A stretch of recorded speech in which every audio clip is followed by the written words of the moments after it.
اعوذ باللہ من الشیطان الرجیم بسم اللہ الرحمن الرحیم الحمد للہ رب العالمین والصلاة والسلام علی سید الانبیاء والمرسلین حبیب الہ العالمین ابی القاسم محمد اللہم صلی محمد وآل محمد وعجل فرجہ وعلی آلہ الطیبین الطاہرین سیما بقیت اللہ فی الارضین قال اللہ تعالی فی کتابہ الکریم بسم اللہ الرحمن الرحیم بل نرید ان نمن علی الذین استضعفوا فی الارض ونجعلہم ائمہ ونجعلہم الوارثین۔ ایک بار پھر درود بھیجے گا محمد و آل محمد، اللہم صلی علی محمد و آل محمد وعجل فرجہ۔ سب سے پہلے خدا متعال کا انتہائی شکر بجا لائیں گے، اس نے ہمیں توفیق دی کہ ہم اپنی ذمہ داریوں کو سمجھنے کی کوشش کریں اور ایک انتہائی اہم معاملے کی طرف توجہ دینے کی کوشش کریں، جس کے اندر ہماری زندگیوں کا خلاصہ بھی ہے، ہماری زندگیوں کا ماحصل بھی ہے، رزلٹ بھی ہے۔ تو یہ ٹاپک کسی کمنٹس کا محتاج نہیں ہے، اس کی امپورٹنس ہم سب کے سامنے بہت واضح ہے اور یہ ہماری لائف کا حصہ ہے۔ تو اس اعتبار سے ہمیں اور کسی تشریح کی ضرورت نہیں ہے، خدا متعال کی دی ہوئی اس نعمت کا شکر بجا لانے کے لیے کہ ہماری زندگیاں اس کی انسانوں کی تربیت میں استعمال ہوں، ہماری زندگیاں اس کے اہداف کو پورے کرنے کے اندر خرچ ہوں۔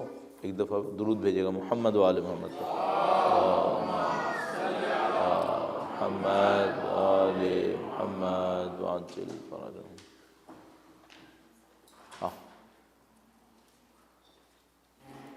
کیونکہ اسپیس بہت لیمیٹڈ ہے، ہم لوگوں کو سائلنس کا کچھ زیادہ خیال رکھنا پڑے گا۔ مجھے تو اپنی آواز بھی شور مچاتی ہوئی لگ رہی ہے، لیکن میں کیا کریں۔ اچھا، ہمیں اس معاملے کو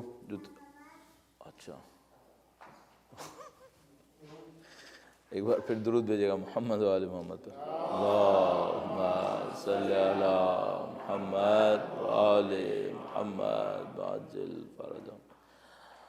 ہاں، یہ واقعاً تکلیف دہ ہے کہ ہم بچوں کے بارے میں بات کرتے ہیں لیکن بچوں کو ہی نہیں لا سکتے، کیونکہ بچے آئیں گے تو پھر ماحول لمیٹڈ ہوتا ہے، پھر اس میں آواز آتی ہے، تو یہ واقعاً تکلیف دہ ہے۔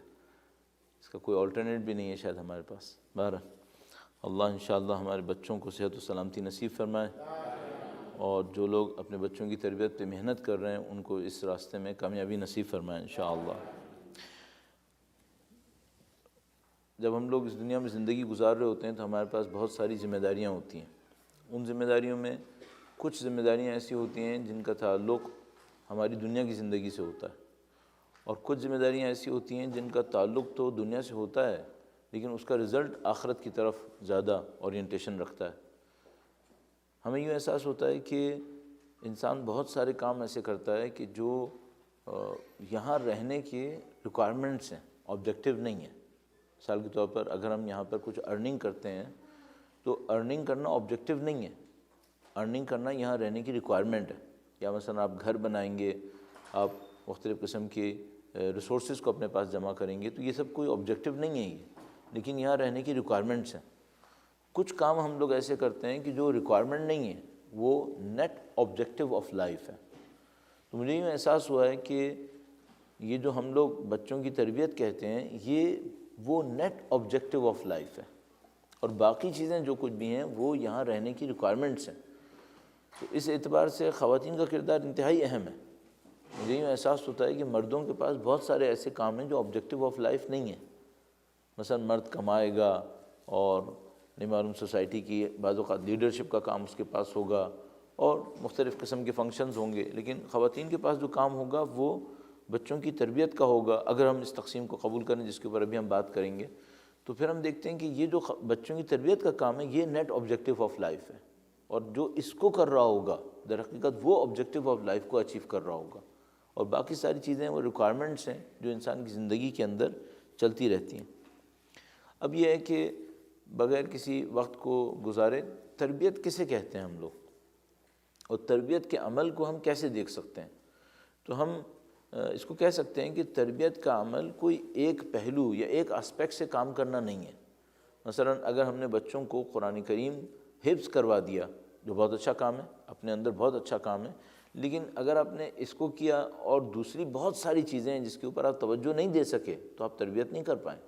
ایک اسپیکٹ کے اوپر کام کیا ہے۔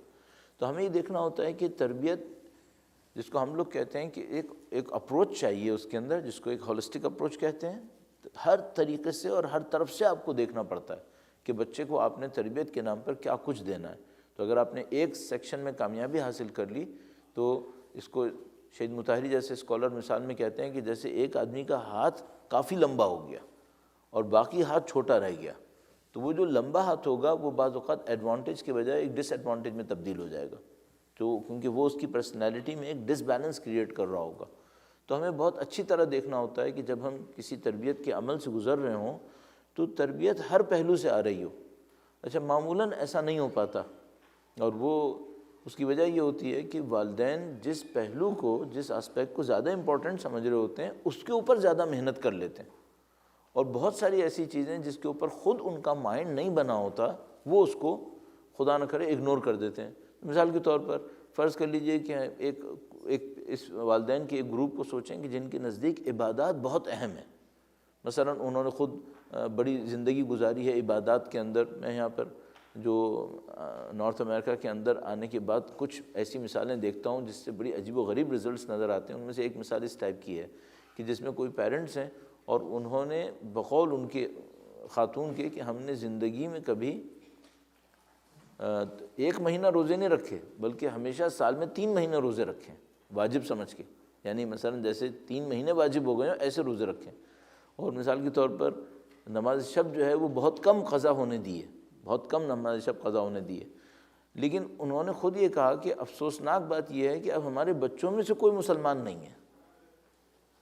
تو انہوں نے کہا یہ ہوا کیسے ہے کہ ہم نے تو زندگی میں روزے بھی کبھی قضا کرنا تو چھوڑو، 1 مہینے کی جگہ 3 مہینے رکھ لی ہیں، اور نماز کو اہمیت دینا یا نہ دینا تو چھوڑیں، ہم نے نماز شب کبھی قضا نہیں ہونے دی، لیکن ہمارے بچے مسلمان نہیں ہیں۔ تو یہ کیوں ایسا ہو گیا؟ تو مجھے یوں سمجھ میں آیا، اور انہوں نے کہا کہ ہمارے شہر میں کبھی پہلی کوئی مجلس ہوئی تو ہماری گھر میں ہوئی ہے، اور کتنے عرصے تک سینٹر ہمارے گھر میں چلتا رہا ہے، اور اس کے بعد کہیں جا کے باہر سینٹر بنا ہے۔ تو مجھے اندازہ یہ ہوا کہ ان کے بچے اور اسٹریچ ہو گئے ہوں گے اس دوران میں۔ اب کیا تھا، ان کے ذہن میں ایک کوئی حصہ تھا جو بہت اہم تھا، انہوں نے اس کے اوپر بہت محنت کی، لیکن کچھ حصوں کے اوپر وہ توجہ نہیں دے پائے، اور اس کے نتیجے میں کیا ہوتا ہے کہ ایک ڈس بیلنس کریٹ ہو جاتا ہے۔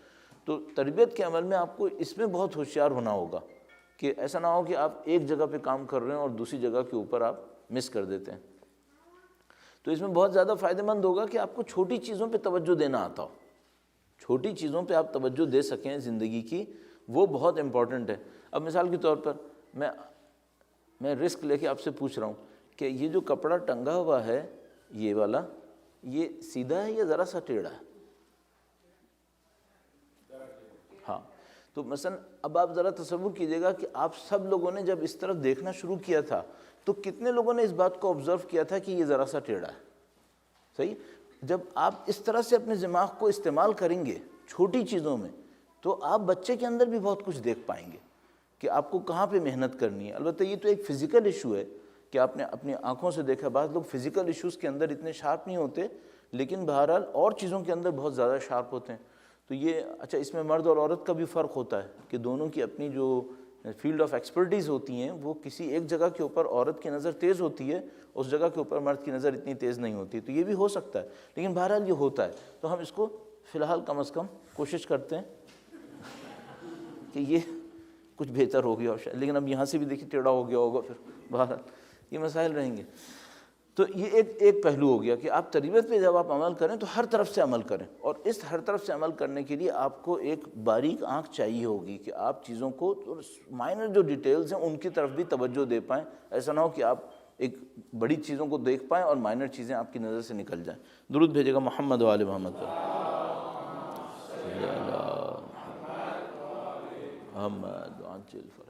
اچھا، اس میں اس بات کی طرف بھی ضرور توجہ دی جا سکتی ہے، دینی چاہیے، وہ یہ کہ تربیت ٹکڑوں کا نام نہیں ہے، تربیت ایک سسٹم کا نام ہے۔ ان دونوں میں بہت فرق ہوتا ہے.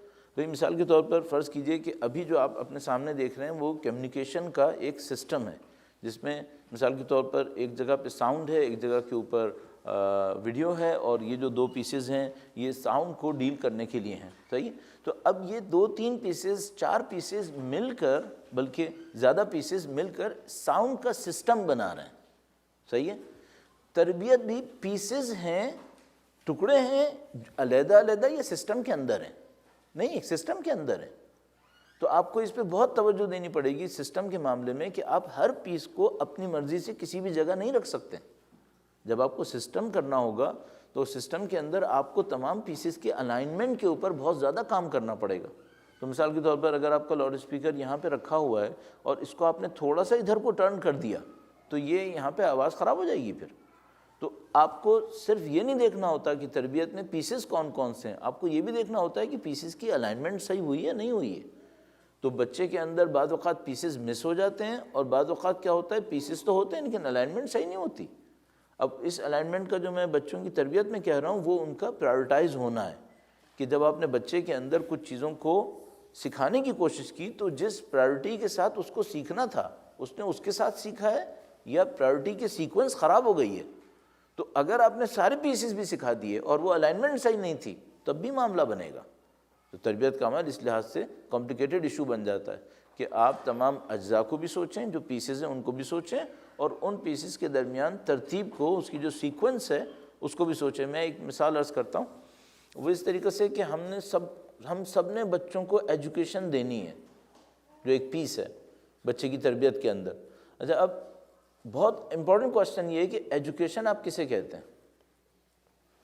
کیا آپ کے نزدیک یہ کلیئر ہے کہ ایجوکیشن کسے کہتے ہیں؟ ظاہر ہے اس کی ایجوکیشن کے برسوں تک ہم خود ذمہ دار ہوں گے. بچہ اپنے ایجوکیشن کے فیصلے خود نہیں کر پائے گا، وہ ہم نے کرنے ہوں گے. مثال کے طور پر جب آپ یہ سوچ رہے ہوں گے کہ بچوں کو کس اسکول میں رکھنا ہے، اور مثال کے طور پر اسکولز میں کس چیز کے اوپر آپ نے کام کرنا ہے، تو یہ آپ کے فیصلے ہوں گے. لیکن کیا آپ کے لیے کلیئر ہے کہ ایجوکیشن کسے کہتے ہیں؟ مثلا اگر میں ایجوکیشن کو اردو میں ترجمہ کروں تو ہم اس کو تعلیم کہتے ہیں. تو کیا جس چیز کو مثال کے طور پر امریکن سسٹم ایجوکیشن کہتا ہے، یہ وہی تعلیم ہے جس کو قرآن کریم نے تعلیم کہا؟ ظاہر ہے کہ نہیں ہے. ہم سب کو معلوم ہے کہ بھئی وہ کچھ اور ہے، یہ کچھ اور ہے، جبکہ ہم لفظ دونوں کو تعلیم کا ہی استعمال کر رہے ہیں. تو وہ جو دونوں کی تعلیم کا ڈفرینس ہے وہ کتنے لوگوں کے لیے کلیئر ہے؟ جو لوگ بچے کی تعلیم کے ذمہ دار ہوئے ہوئے ہیں، کیا ان کے لیے کلیئر ہے کہ تعلیم کا اس میں اور اس میں فرق کیا ہے؟ تو مثال کے طور پر تعلیم کا ایک حصہ ہم اسکول سے دلوا رہے ہیں، تو باقی تعلیم کا باقی حصہ کہاں سے دلوائیں گے؟ اور وہ ہے کون سا جو مسنگ پارٹ ہے؟ آپ دیکھ رہے ہیں. تو بہت امپورٹنٹ ہوگا جس کو ہم لوگ کہتے ہیں کلیئرٹی آف آئیڈیاز. آپ کے آئیڈیاز میں کلیئرٹی ہے یا نہیں ہے، اس کے اوپر بہت محنت کرنی پڑے گی. اور اس کی وجہ یہ ہے، کیونکہ وقت کم ہے تو ہم ذرا تھوڑا سا تیزی سے کہنے کی کوشش کر رہے ہیں. اس کی وجہ کیا ہے کہ سملر ویکیبلریز ہیں، بالکل سیم ویکیبلریز ہیں، لیکن میننگز انٹائرلی ڈفرینٹ ہیں، انٹائرلی ڈفرینٹ ہیں. مثال کے طور پر میں نے ایجوکیشن کی مثال آپ کو دی.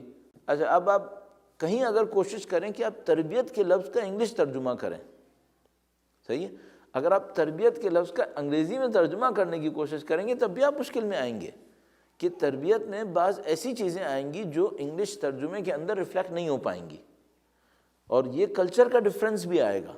تو مثال کے طور پر آپ ایک سرٹن کلچر کے اندر بیٹھ کر تربیت کی بات کریں گے، اس کا مطلب کچھ اور نکلے گا، لیکن اگر آپ نے کلچر کو چینج کیا تو تربیت کا مطلب کچھ اور ہو جائے گا.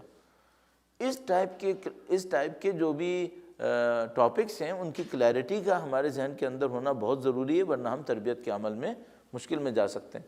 تو اگر کسی کو تربیت کا اچھا لفظ سمجھ میں آئے تو اس کو جا کے دیکھیں کہ جو عربی میں تربیہ ہے اس میں اور انگلش کے لفظ تربیہ میں جو بھی آپ اس کا اچھا ٹرانسلیشن کریں، آیا دونوں ایک آ رہے ہیں یا نہیں آ رہے ہیں، اور جو مسنگ پارٹ ہیں وہ کون سے ہیں.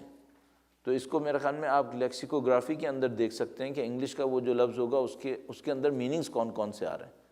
اسی طرح سے مثال کے طور پر اگر کوئی اس کام کے اوپر تھوڑا سا بھی محنت کرے تو ایک اور لفظ ہے جو بڑی مشکل میں آ جاتا ہے، اور وہ ہے امانت.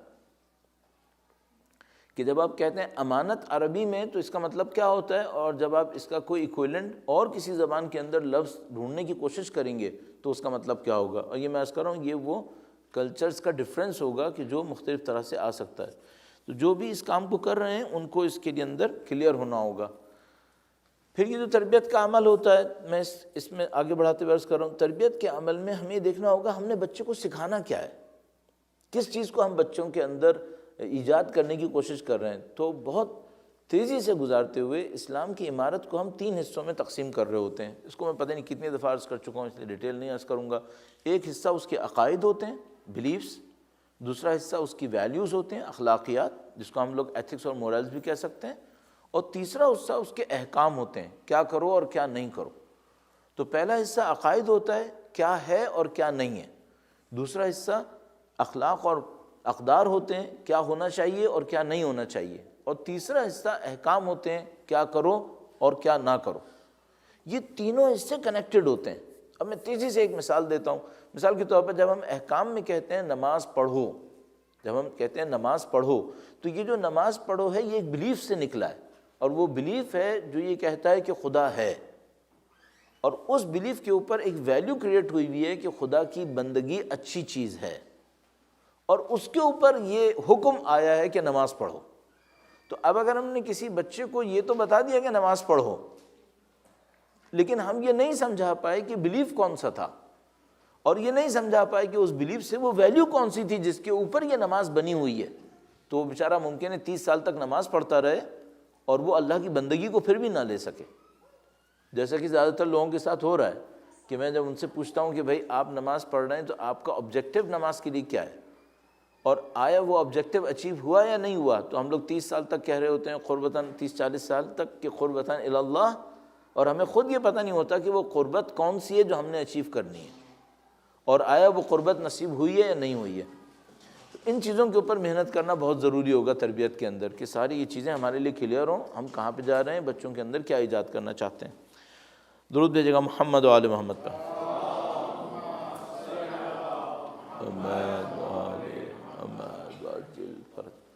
پھر جیسا کہ اس کے ٹاپک میں ریفلیکٹ ہو رہا ہے، تربیت والدین کا کام ہے، کسی ایک کا کام نہیں ہے۔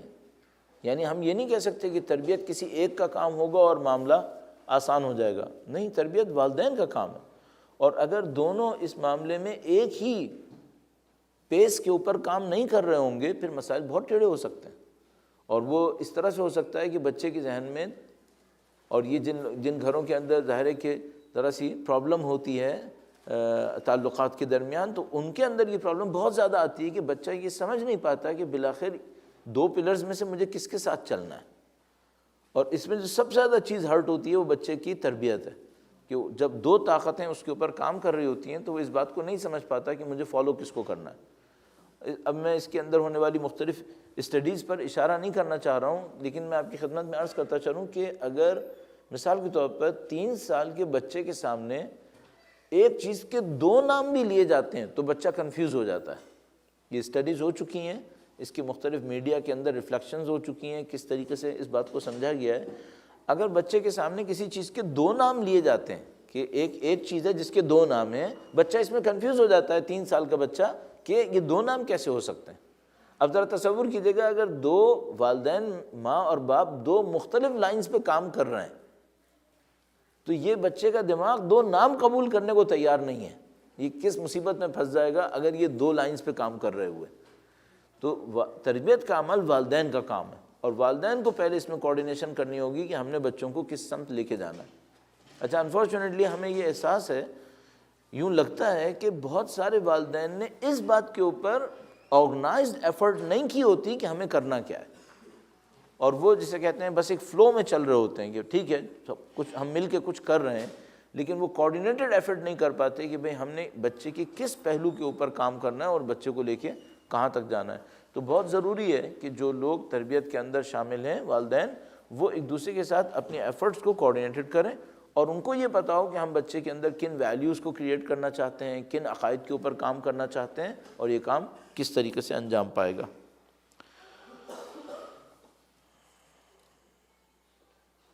ایک بار پھر درود بھیجے گا محمد و آل محمد۔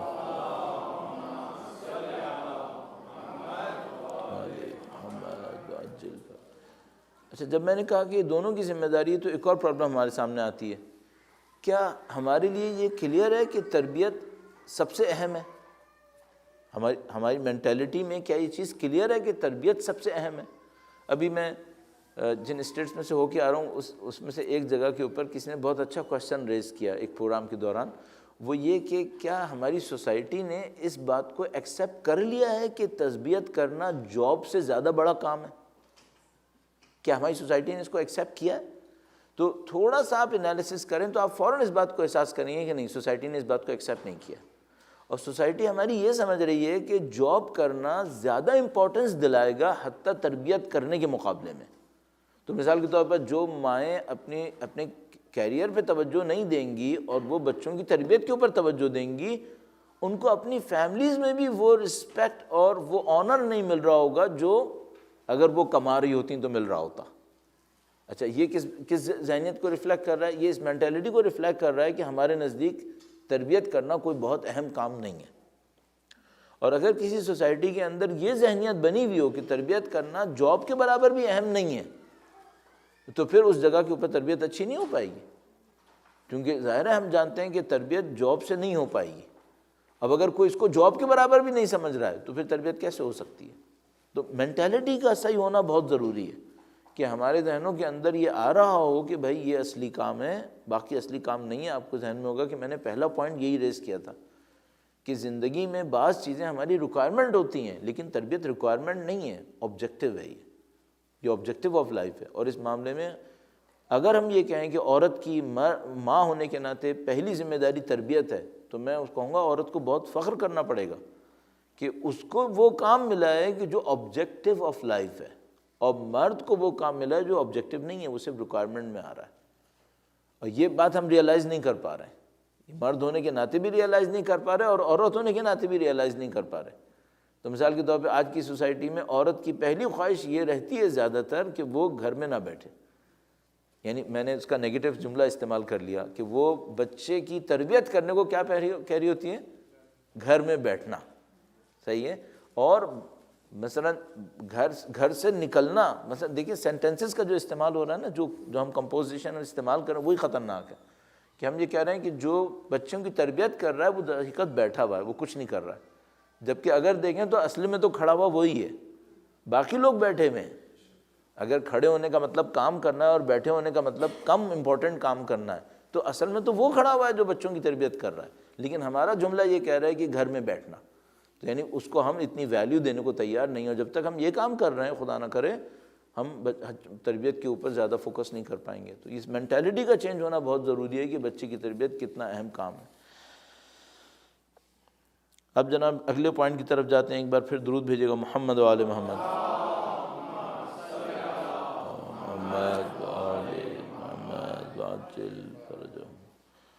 اب ایک اور پوائنٹ ہے، وہ یہ کہ جب ہم کہتے ہیں کہ تربیت کی جائے تو تربیت ذہن کا کام ہے، یعنی تربیت بولنے کا کام ہے یا کرنے کا کام ہے؟ آیا تربیت بولنے سے ہونی ہے یا تربیت کرنے سے ہونی ہے؟ تو ہم سب کو ایک بات پتہ ہے کہ اللہ نے جب بھی اپنے نبی کا انتخاب کیا تو وہ نبی اپنی اس امت کے بہترین فرد کو بنایا، اور وہ بہترین فرد صرف علم میں نہیں ہوتا تھا بلکہ علم اور عمل دونوں کے اندر بہترین فرد ہوتا تھا۔ اور یہ خدا کا نظام بتا رہا ہے کہ اگر ہم عمل کے اندر اپنی تربیت کو ریفلیکٹ نہیں کر سکے تو لیکچرز دینے سے تربیت نہیں ہو پائے گی۔ اور ہم بچے کا نظام جانتے ہیں، بچے کو شاید ہمارے الفاظ سمجھ میں بھی نہیں آئیں گے، لیکن بچے کو ہمارا کیا ہوا فوراً سمجھ میں آ جاتا ہے۔ تو تربیت ہمیں سمجھ میں آتا ہے کہ یہ کسی لیکچر کا کام نہیں ہے بلکہ تربیت عمل کا کام ہے۔ تو ایک بہت سادہ سا جملہ کہا جاتا ہے، وہ یہ کہ بھئی جو کچھ آپ بچوں کو سکھانا چاہتے ہیں پہلے سالوں خود عمل کر کے دیکھ لیں۔ تو اتنے سال جب آپ عمل کریں گے تو پھر آپ کو خود بھی اندازہ ہو جائے گا کہ یہ بچے کو سکھانا کی اس کی قیمت ہے یا نہیں ہے، اور بچہ اس کو سیکھے گا یا نہیں سیکھے گا۔ تو تربیت عمل کا نام ہے۔ اور کیا یہ ایک پارٹ ٹائم جاب ہے؟ یہ بھی ہمیں معلوم ہے، نہیں ہے، پارٹ ٹائم جاب نہیں ہے، یہ فل ٹائم جاب ہے۔ یعنی اگر مثال کے طور پر کوئی یہ سوچے کہ ہم بچے کی زندگی میں اتنے عرصے کے لیے فوکسڈ ایفرٹ کریں گے تربیت کے اوپر، اور اس کے بعد پھر یہ جیسے مرضی کرتا رہے، خود کرتا رہے گا، نہیں، ایسا نہیں ہو پائے گا۔ آپ کی اس فوکس ایفرٹ کو کافی لمبی مدت تک چلانا پڑے گا، یہاں تک کہ مثال کے طور پر یہاں کا جو سسٹم ہے، ہائی اسکول کے بعد بچے خود ہی علیحدہ ہونے کی کوشش کر رہے ہوتے ہیں، تو آپ کو اپنی زندگی میں اس کے ساتھ رہنا ہوگا کہ آپ نے تربیت کرنی ہے۔ اس کا مطلب کیا ہے؟ پہلے یہ دیکھ لیجیے گا آپ کی اپنی زندگی کتنی فوکسڈ ہے. آپ کی اور میری اپنی زندگی کے اندر ہم فوکس نہیں ہیں ان تربیت کے اہداف پر جو آبجیکٹیو آف تربیت ہے، ہم اس کے اوپر کتنے فوکسڈ ہیں. اگر اس فوکس نہیں ہے تو بچہ فوراً پک کرے گا کہ جو مجھے سکھایا جا رہا ہے وہ خود والدین کے عمل کے اندر دکھائی نہیں دے رہا ہے. تو مثال کے طور پر فرض کر لیجئے کہ ہم لوگ بہت ایک جملہ استعمال کرتے ہیں کہ مولانا ہم تو بہت دیندار ہیں لیکن انشاءاللہ ہم بچوں کی تربیت ایسے کریں گے. اصل یہ جملہ پہلے ہی بتا رہے کہ یہ کام نہیں ہوگا، کیونکہ اگر آپ پہلے ہی ایکسیپٹ کر رہے ہیں کہ ہم تو خود دنیا دار ہیں تو معاملہ خراب ہو جائے گا. اگر آپ خود دنیا دار ہیں تو پھر نہیں ہو پائے گا اس طریقے سے. شاید میں نے دیندار کہہ دیا ہوگا تو اچھا بن گیا ہوگا وہ جملہ. ہاں، اگر دنیا دار کہہ رہے ہیں کہ ہم خود دنیا دار ہیں لیکن ہم بچوں کی تربیت ایسے کریں گے کہ امام کی خدمت کر سکیں گے، تو میں نے عرض کیا نہیں، یہ نہیں ہو پائے گا. آپ کو فوراً پہلے اپنی زندگی میں اس فوکس کے اوپر آنا پڑے گا کہ ہم خود اس ہدف کو کس حد تک حاصل کر پائیں گے، پھر ورنہ بچوں کی زندگی میں ناممکن ہے، بچے یہ کام نہیں کر پائیں گے. تو یہ بات بھی آپ کے سامنے کہی گئی کہ یہ کام عمل کا کام ہے. اور اب ایک اور پوائنٹ، کیا بچے عمل کے اندر ڈیپتھ کو فیل کر لیتے ہیں؟ مثال کے طور پر مثلا میں یہاں پہ بیٹھا ہوں آپ کے سامنے اور یہ جو لیکچر دے رہا ہوں، شاید میں اپنے طور پر یہ سمجھ رہا ہوں گا کہ میں اتنا ہوشیار آدمی ہوں کہ لوگوں کو یہ پتہ نہ چلے کہ میری نیت کیا ہے. لیکن زیادہ تر ایسا نہیں ہوتا. لوگ سمجھ جاتے ہیں کہ نیت کیا ہے. اچھا، کیا بچوں کے بارے میں یہ سوچ پاؤں گا کہ میں بچوں کو کچھ ایسے تربیت کروں گا کہ جو میں نہیں کر رہا ہوں گا وہ بھی وہ مجھ سے سیکھ لیں گے؟ ہاں، میرا اپنے خیال ہے کہ آپ نہیں کر پائیں گے. بچہ اس سے کہیں زیادہ ہوشیار ہے. تو خدا نہ کرے نعوذ باللہ اگر میری ویلیوز کے اندر کچھ چیزیں کمپرومائز ہوئی بھی ہیں اور میں یہ سمجھ رہا ہوں کہ بچہ نہیں سمجھ پائے گا، یہ نہیں ہو پائے گا. بچہ بہت شارپ ہے. تو اگر میں اور آپ اس کے باپ اور ماں ہیں تو یہ تو میں نہیں کہوں گا کہ وہ بھی ہمارا باپ ہے، لیکن بہرحال وہ بھی کچھ ہے. تو وہ بہت آسانی سے سمجھ جاتا ہے کہ بھئی یہاں پہ کچھ ویلیوز جو ہیں وہ کمپرومائز ہو رہی ہیں. اور کہاں پہ زیادہ سمجھے گا؟ جہاں پر ہماری انٹینشن نہیں ہوگی سمجھانے کی، وہاں سے زیادہ سمجھے گا. جہاں پر ہماری انٹینشن بھی نہیں ہوگی سمجھانے کی. میں اس کو ایک چھوٹی سی مثال سے ذریعے سے ریفلیکٹ کرتا ہوں. درود بھیجے گا محمد و آل محمد صلی علی محمد. مثلا انسانوں کے ساتھ انٹریکشن میں جو ہمارا بیہیویئر ہوتا ہے جس میں بچہ انوالو بھی نہیں ہوتا لیکن بچہ پک وہاں سے کرتا ہے. مثال کے طور پر آپ ایک دکان میں گئے اور وہاں دکان میں گئے اور کسی بھی جگہ کے اوپر آپ گئے، میں اس کو دکان نہ کہوں، یہاں پہ کچھ اور کانسیپٹ بن جائے گا پھر اس کا. آپ کسی بھی جگہ پہ گئے اور وہاں پر آپ کو ایک ویلیو مل رہی ہے اور اس ویلیو کا کوئی ریزن سوائے اس کے نہیں ہے کہ آپ اس وقت کمانڈنگ پوزیشن میں پیسے کے اعتبار سے. آپ نے اس ویلیو کو انجوائے کیا ہے کیا؟ اگر آپ نے انجوائے کیا ہے، یہ بچے نے پک کر لیا ہے کہ آپ اس کو انجوائے کر رہے ہیں. اور جب وہ اس کو پک کرے گا تو وہ فوراً ایک بات پکڑ لے گا، وہ یہ کہ پیسہ ہونا ویلیو ہے. پیسہ ہونا ویلیو ہے. اور یہ ویلیو میرے والدین کو بھی بہت اچھی لگی ہے. ہوشیار رہیے گا، چونکہ آپ لاکھ اس کو درس دیتے رہیں گے کہ بیٹا تقوی ان اکرمکم عند اللہ اتقاکم، لیکن جس دن اس نے اس بات کو فیل کیا کہ نہیں آپ اس ویلیو کو انجوائے کر رہے ہیں جو پیسے کی بنیاد پہ ملتی ہے، وہ یہاں سے پکڑے گا فوراً.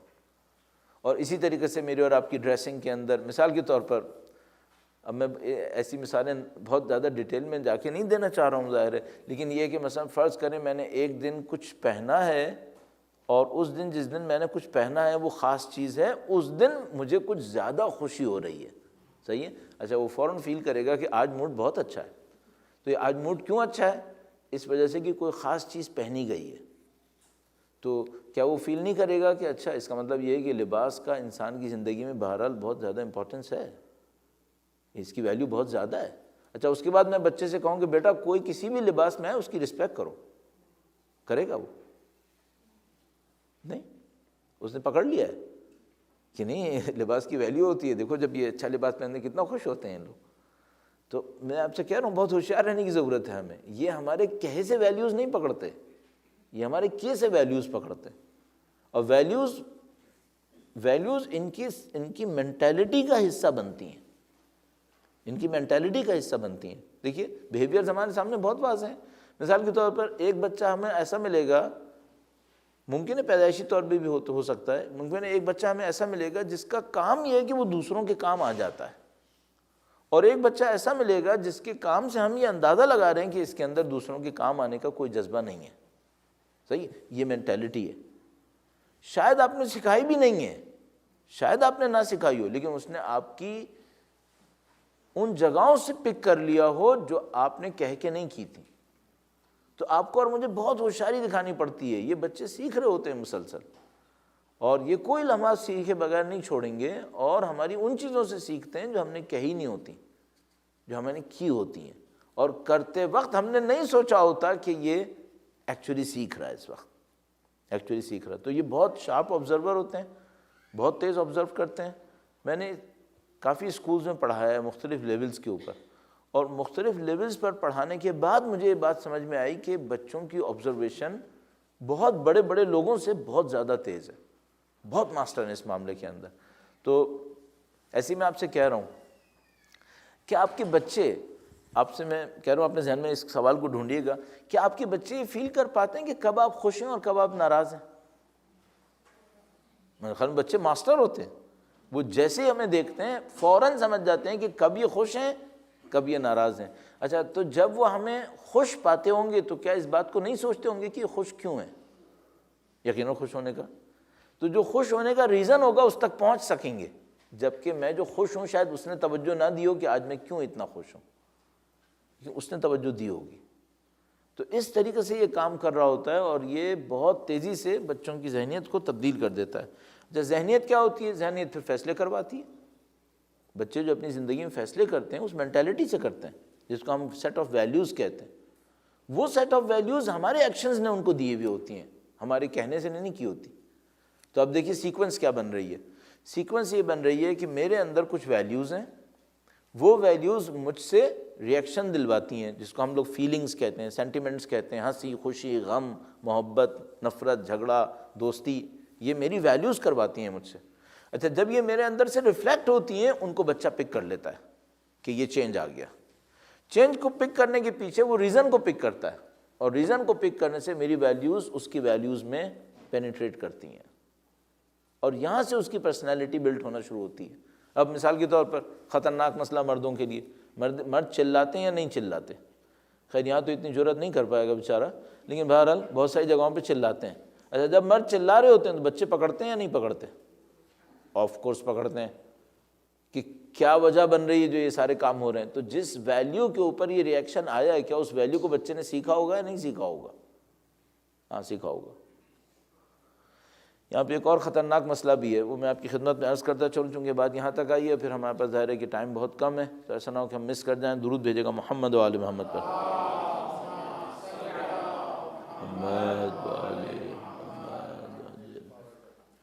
میں نے اس بات پہ غور کیا کہ کیوں ایسا ہوتا ہے کہ بعض بہت دیندار لوگوں کے بچے بے دینی زیادہ ہو جاتے ہیں. بعض بہت دیندار لوگوں کے بچے ایوریج بچوں سے زیادہ، خدا نہ کرے نعوذ باللہ تعالیٰ، بعض اوقات بے دین ہو جاتے ہیں. کیوں ایسا ہوتا ہے؟ تو میں نے اس بات کا اندازہ لگایا کہ جب ماں باپ دیندار ہوتے ہیں اور وہ دین کو بہت زیادہ امپورٹنس دے رہے ہوتے ہیں، ان ماں باپ سے جو غلطیاں ہوتی ہیں بچے انہیں دین کے کھاتے میں ڈالتے ہیں، اور اس کی بنیاد پہ دین سے نفرت کرتے ہیں. پھر اب مثال کے طور پر مثلا فرض کر لیجئے میں اپنے اوپر رکھ لیتا ہوں، مثلا میرا ٹائٹل مولانا ہے. اچھا، سب کو پتہ ہے، بچوں کو بھی پتہ ہے کہ بھئی ہمارے بابا کا ٹائٹل یہ ہے. اچھا، میرے اندر اگر کوئی خرابی دیکھیں گے تو وہ کس پہ ڈالیں گے؟ میرے فیملی کے اوپر ڈالیں گے؟ نہیں. میری ایجوکیشن پہ ڈالیں گے؟ نہیں. وہ میرے پرومیننٹ فیچر پہ ڈالیں گے، اور جو میرا پرومیننٹ فیچر ہے وہ مولانا ہے. اس کا مطلب ہے اگر میں اپنی خرابیوں سے ان کو کہیں پہ تنگ کر رہا ہوں تو جس سے وہ بدلہ لیں گے وہ میرا یہ ٹائٹل ہے، وہ میرے اس ٹائٹل سے بدلہ لیں گے. اور جب وہ میرے اس ٹائٹل سے بدلہ لیں گے تو اس ٹائٹل سے ان کے دل میں محبت یا نفرت آئے گی. صحیح ہے؟ تو مثال کے طور پر ہم اور آپ کے جو دینداری میں تھوڑے سے پرومیننٹ ہوتے ہیں، ہم لوگوں کے بچے زیادہ مصیبت میں آ سکتے ہیں، کیونکہ وہ جب بدلہ لیں گے ہم سے، ہماری کسی غلطی سے خدا نہ کرے، تو وہ دینداری سے لیں گے اور وہ دین سے دور جا رہے ہوں گے. پھر تو ہمیں بہت زیادہ احتیاط کرنی پڑے گی کہ اگر ہماری کوئی منفی چیز ان کو ملی تو وہ دین سے بدلہ لینے والے ہیں. اس کا مطلب اگر میں خطرناک نتیجہ نکالوں کہ بہت سارے لوگوں کے بچوں کی بے دینی کے ذمہ دار ان کے دیندار والدین ہوتے ہیں، اور اس غلطی کو وہ ریئلائز نہیں کر رہے ہوتے کہ یہ عمل کیسے ہوا ہے، یہ بہت زیادہ ہو رہا ہے۔ اس پہ آپ توجہ فرما رہے ہیں۔ میں اب آتا ہوں اس معاملے کے اوپر کہ ہمیں بچوں کے اندر کن ٹاپکس پر زیادہ محنت کرنی چاہیے۔ تو میں نے 2 ٹاپکس کو آئیڈینٹیفائی کرنے کی کوشش کی ہے، صرف وقت کو دیکھتے ہوئے صرف 2 ٹاپک کو آئیڈینٹیفائی کیا، اس کے اوپر سب سے زیادہ محنت کرنی چاہیے۔ اور اس کا تھوڑا سا میں بیک گراؤنڈ کریٹ کرتا ہوں، پھر وہ دونوں ٹاپک آپ کی خدمت میں عرض کرتا ہوں۔ درود بھیجے گا محمد و آل محمد پر۔ محمد و آل محمد وعجل فرجهم۔ ایک بار پھر درود بھیجے گا محمد و آل محمد پر۔ محمد و آل محمد وعجل فرجهم۔ ایسے موقع پہ وقت لگ رہا ہے جیسے اڑ رہا ہوتا ہے، اور آپ کو پکڑنا ہوتا ہے کہ ایسا نہ ہو کہ بالکل ہی معاملہ ہاتھ سے نکل جائے۔ پہلی چیز، ہم نے اس بات کے اوپر غور کیا کہ ہم بچوں کو نمازی بناتے ہیں، بہت سارے نمازی بے دین ہو جاتے ہیں۔ اچھا، ہم بچوں کو ریچولز کی طرف لے کے جاتے ہیں، بہت سارے بچے انیشیل لائف میں ریچولز پہ خوب عمل کرتے ہیں، بعد میں بھاگ جاتے ہیں۔ کتنی بچیاں ہم نے دیکھی ہیں جو بڑی خوبصورت پردے دار بچیاں تھیں، لیکن تھوڑے عرصے کے بعد معاملہ بہت بگڑ گیا۔ کتنے بچوں کے اندر ہم نے دیکھا ہے انیشیلی بڑے زبردست جذباتی کام کرنے والے، تھوڑے عرصے کے بعد معاملہ خراب ہو گیا۔ تو میں نے اس بات کے اوپر غور کیا کہ وہ کون سا پوائنٹ ہے جس کے اوپر ہم محنت کریں تو چانسز زیادہ یہ ہیں کہ بچ جائے گا۔ تو مجھے لگا کہ وہ چیز نہ ریچولز ہیں، نہ عبادات ہیں، کوئی چیز ایسی نہیں ہے۔ سب سے امپورٹنٹ جو مجھے سمجھ میں آیا وہ ہے critical mind, critical analytical mind. یہ اگر کہیں بچے کے اندر آ سکے، اچھا اس سے میرا مطلب کیا ہے؟ اس سے میرا مطلب یہ ہے کہ ہم بچے کو تربیت کر رہے ہوتے ہیں، بچے کے اندر عبادات، اللہ سے محبت، یہ ساری چیزیں اس کو دے رہے ہوتے ہیں۔ اچانک کوئی ایک انسان آتا ہے، وہ امپریس کرتا ہے بچے کو اور ایک چیز اس کو پکڑا دیتا ہے۔ اچھا، وہ جس نے امپریس کیا وہ کون بندہ ہے؟ ممکن ہے فٹ بال کھیلنے والا۔ بچہ کہیں جاتا ہے کہیں کھیلنے کے لیے، وہاں پہ ایک بچہ اس کو ملتا ہے جو بہت اچھا فٹ بال کھیلتا ہے، بچہ کریزی ہے۔ اب وہ جو بچہ، ہمارا بچہ کریزی ہے، ایک کام کے پیچھے اس کو ایک چیمپئن مل گیا ہے، اور وہ چیمپئن اس کو دینے کی کوشش کرتا ہے۔ اچھا، اگر بچے کے اندر وہ کریٹیکل مائنڈ نہیں ہوا، بچہ پک کر لے گا، فوراً پک کرے گا، چونکہ بچے کے اندر ہیرو بنانے کا بہت جذبہ ہوتا ہے۔ وہ تھوڑے تھوڑے ٹائم سے ہیروز بناتا رہتا ہے، تو پہلے والدین کو ہیرو بناتا ہے، پھر ٹیچرز کو ہیرو بناتا ہے، پھر پلیئرز کو ہیرو بناتا ہے، تھوڑے تھوڑے وقت سے اپنے ہیروز بدلتا رہتا ہے۔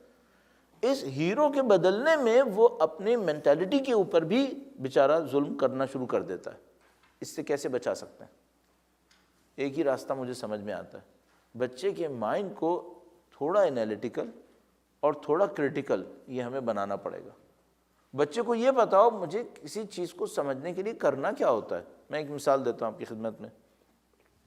مثال کے طور پر آپ بچے کو لے کے چل رہے ہیں، اور پہلا مسئلہ ذمہ داری دینا چاہ رہے ہیں یا نہیں دینا چاہ رہے ہیں۔ اگر آپ کو بچے کا کریٹیکل انالیٹیکل مائنڈ بنانا ہے، تھوڑی سی ذمہ داری ڈالنی پڑے گی، ورنہ وہ فالوور بننا شروع ہو جائے گا، اور آپ کو تھوڑی دیر میں آپ کو فالو کرے گا، تھوڑی دیر میں کسی اور کو فالو کرنا شروع کر دے گا۔ تو آپ کو تھوڑی ذمہ داری ڈالنی پڑے گی۔ اچھا، جب ذمہ داری ڈالنا چاہیں گے تو اس کو کوئی آپشن دینا چاہیں گے یا نہیں دینا چاہیں گے؟ آپشن دینا پڑے گا، ورنہ وہ فالوور بنے گا، کمانڈ کو فالو کرنے والا بنے گا۔ تو تھوڑی ذمہ داری بھی ڈالیں اور تھوڑا اس کو فریڈم بھی دیں کہ وہ چوز کرے۔ جب وہ چوز کرے تو کیا اس سے یہ پوچھنا ہوگا کہ تم نے کیوں یہ کیا، تاکہ اس کے ذہن کو یہ پتہ چلے کہ ایک کیوں کا سوال بھی دماغ میں آنا چاہیے تھا۔ اگر میں اور آپ اس کے اوپر محنت کر سکے کہ ہمارا آپ کا بچہ اپنے کام کو کرنے کے دوران بار بار یہ ڈھونڈ سکے کہ یہ کام میں نے کیوں کیا، تو پھر ہمیں لگتا ہے کہ شاید اس کا دماغ ایک کریٹیکل اینالیٹیکل مائنڈ کی طرف جا سکے گا۔ اس کو ہم کیسے کر سکتے ہیں؟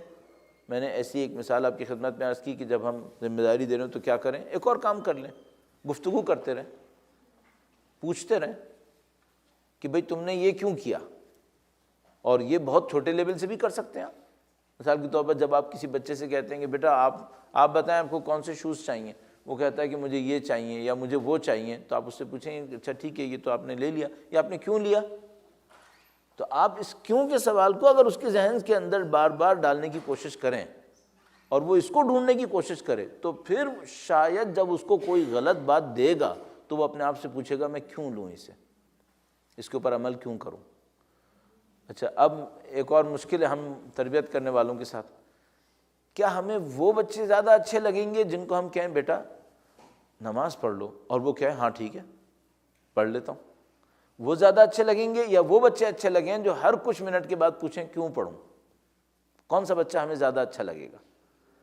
ظاہر ہے تربیت کرنے والے کو پہلا بچہ بہت اچھا لگے گا کہ جو میں کہوں وہ کر لے، تو ہمیں اس بات پہ بہت اچھا لگے گا کہ وہ یہ کرتا رہے، اور ہم پسند نہیں کر رہے ہوں گے کہ وہ بار بار ہم سے ہر چیز کے اوپر سوال کرے اور کھریدنے کی بھی کوشش کرے، اور بچے کا دماغ اس کو کھریدنے کی طرف لے کے جائے گا۔ بدقسمتی سے ہم بعض اوقات تیار نہیں ہوں گے اور ہمارا معاملہ خراب ہو جائے گا۔ مثلاً آپ کہیں گے بچے کو کہ خدا ہے، وہ کہے گا کہ کیوں ہے؟ تو آپ کہیں گے کہ ہر چیز کو کسی بنانے والے کی ضرورت ہے، تو ہر ایک کو خدا نے بنایا ہے، تو پھر آپ سے اگلا سوال کرے گا کہ خدا کو کس نے بنایا ہے؟ آپ کہیں گے خدا کو کسی نے نہیں بنایا ہے، تو پھر خدا کو کس نے بنایا؟ اور اگر خدا کو کسی نے نہیں بنایا اور وہ ہے تو باقی چیزیں بھی کیوں نہیں ہیں ایسے؟ صحیح ہے؟ اس کا جواب ایکچولی واجب الوجود کے کانسیپٹ کے اندر ہے، لیکن 4-5 سال کے بچے کو آپ واجب الوجود کیسے سمجھائیں گے؟ یہاں پہ مشکل آئے گی، یہ وہ جگہ ہے جہاں پہ پرابلم آ سکتی ہے۔ آپ کو مجھے مینٹلی اس بات کو سوچنا پڑے گا کہ جیسے ہم بچے کو کریٹیکل انالیٹیکل مائنڈ دینے کی کوشش کریں گے، بچہ خطرناک جگہوں کے اوپر پہنچے گا، ان خطرناک جگہوں کے اوپر ہمارے پاس اگر کلیئرٹی نہیں ہوئی کانسیپٹ کی تو ہم مشکل کے اندر آنے والے ہیں۔ اس کے ساتھ ایک اور مشکل بھی ہے، یہاں پر جو میں نے نوٹ کیا، ہاں ایک اور بات اس سلسلے میں ایڈ کروں پھر دوسرے پوائنٹ پہ آتا ہوں۔ درود بھیجے گا محمد و آل محمد پہ، محمد و آل محمد۔ جب بچہ بڑا ہوگا تو اس کی ایک ضرورت آئے گی کہ وہ مختلف آئیڈیالوجیز کو ایک دوسرے سے کمپیئر کر سکے اور ان کو یہ دیکھ سکے کہ کون سی زیادہ بہتر ہے اور کون سی زیادہ بہتر نہیں ہے۔ جب بچہ بڑا ہوگا تو اس کی ضرورت آئے گی۔ کیا زندگی کے ارلی سٹیجز میں ہم اس کی پریکٹس دے سکتے ہیں بچے کو؟ ہاں ہم یہ کر سکتے ہیں۔ مثلا جب ہم اس کے سامنے مختلف آپشنز رکھیں اور اس سے کہیں کہ ان آپشنز کا انالیسس کرو کہ کون سا بہتر ہے۔ ظاہر ہم اس سے انالیسس نہیں کہتے، ہم صرف اس سے کہتے ہیں بیٹا آپ یہ کرنا چاہو گے یا یہ کرو گے؟ تو کہے گا میں یہ کروں گا۔ تو آپ کس سے پوچھیں یہ کیوں کرو گے؟ ایکچولی آپ کیا کر رہے ہیں؟ آپ اس کو تربیت دے رہے ہیں کہ زندگی کے بعد کے ٹائم میں جب اس کے سامنے دو آئیڈیالوجیز آئیں تو ان کو کمپیئر کیسے کرنا ہے۔ مثلا وہی کہے گا کہ یہ کام مجھے آسان لگ رہا ہے اس لیے میں یہ کروں گا، تو آپ اس سے پوچھیں کہ بیٹا کہ بعض کام آسان تو ہوتے ہیں لیکن ان کا فائدہ کم ہوتا ہے، تو آپ نے مشکل والا کام کیوں نہیں لیا؟ شاید اس کا فائدہ زیادہ ہو آپ کو۔ آپ دیکھیں نا آپ اس جملے کے پیچھے کیا کہہ رہے ہیں، آپ اس کو دنیا اور آخرت سکھا رہے ہیں کہ تم دنیا کی آسانیوں کے پیچھے گئے تو ممکن ہے آخرت کے فائدوں کو کھو بیٹھو گے۔ صحیح ہے؟ تو آپ بہت چھوٹی چھوٹی چیزوں سے کریٹیکل مائنڈ بنا سکتے ہیں، بہت چھوٹی چھوٹی چیزوں سے کریٹیکل مائنڈ بنا سکتے ہیں۔ صرف یہ دیکھنا پڑے گا آپ خود کتنے کلیئر ہیں اس معاملے میں، آپ کے اپنے اندر کلیئرٹی ہے اس بات کی کہ آپ نے کریٹیکل مائنڈ ہونا ہے، خود بھی ہیں یا نہیں ہے۔ اور مشکل میں نے آپ کی خدمت میں عرض کیا زیادہ تر یہ ہے کہ جو تربیت کرنے والے افراد ہیں وہ اس کے اپنے تربیت کے اندر بہت سارے پرابلمز آئے ہوئے ہیں۔ تو یہ بہت اچھا ہو کہ مثال کے طور پر ہم لوگ، اب اس کا ایک پریکٹیکل سولوشن کیا ہو سکتا ہے؟ پریکٹیکل سولوشن شاید یہ ہو سکتا ہے کہ جس طرح پری میرج کچھ کورسز ہوتے ہیں کہ بھئی شادی کے بعد جو ہنگامہ آنے والا ہے اس کو ڈیل کیسے کرنا ہے، اس طرح بچوں کے پہلے بھی ایک کورس کا کوئی بندوبست ہو جائے جس میں یہ پتہ چل جائے کہ بچوں کی تربیت کو کیسے کرنا ہے۔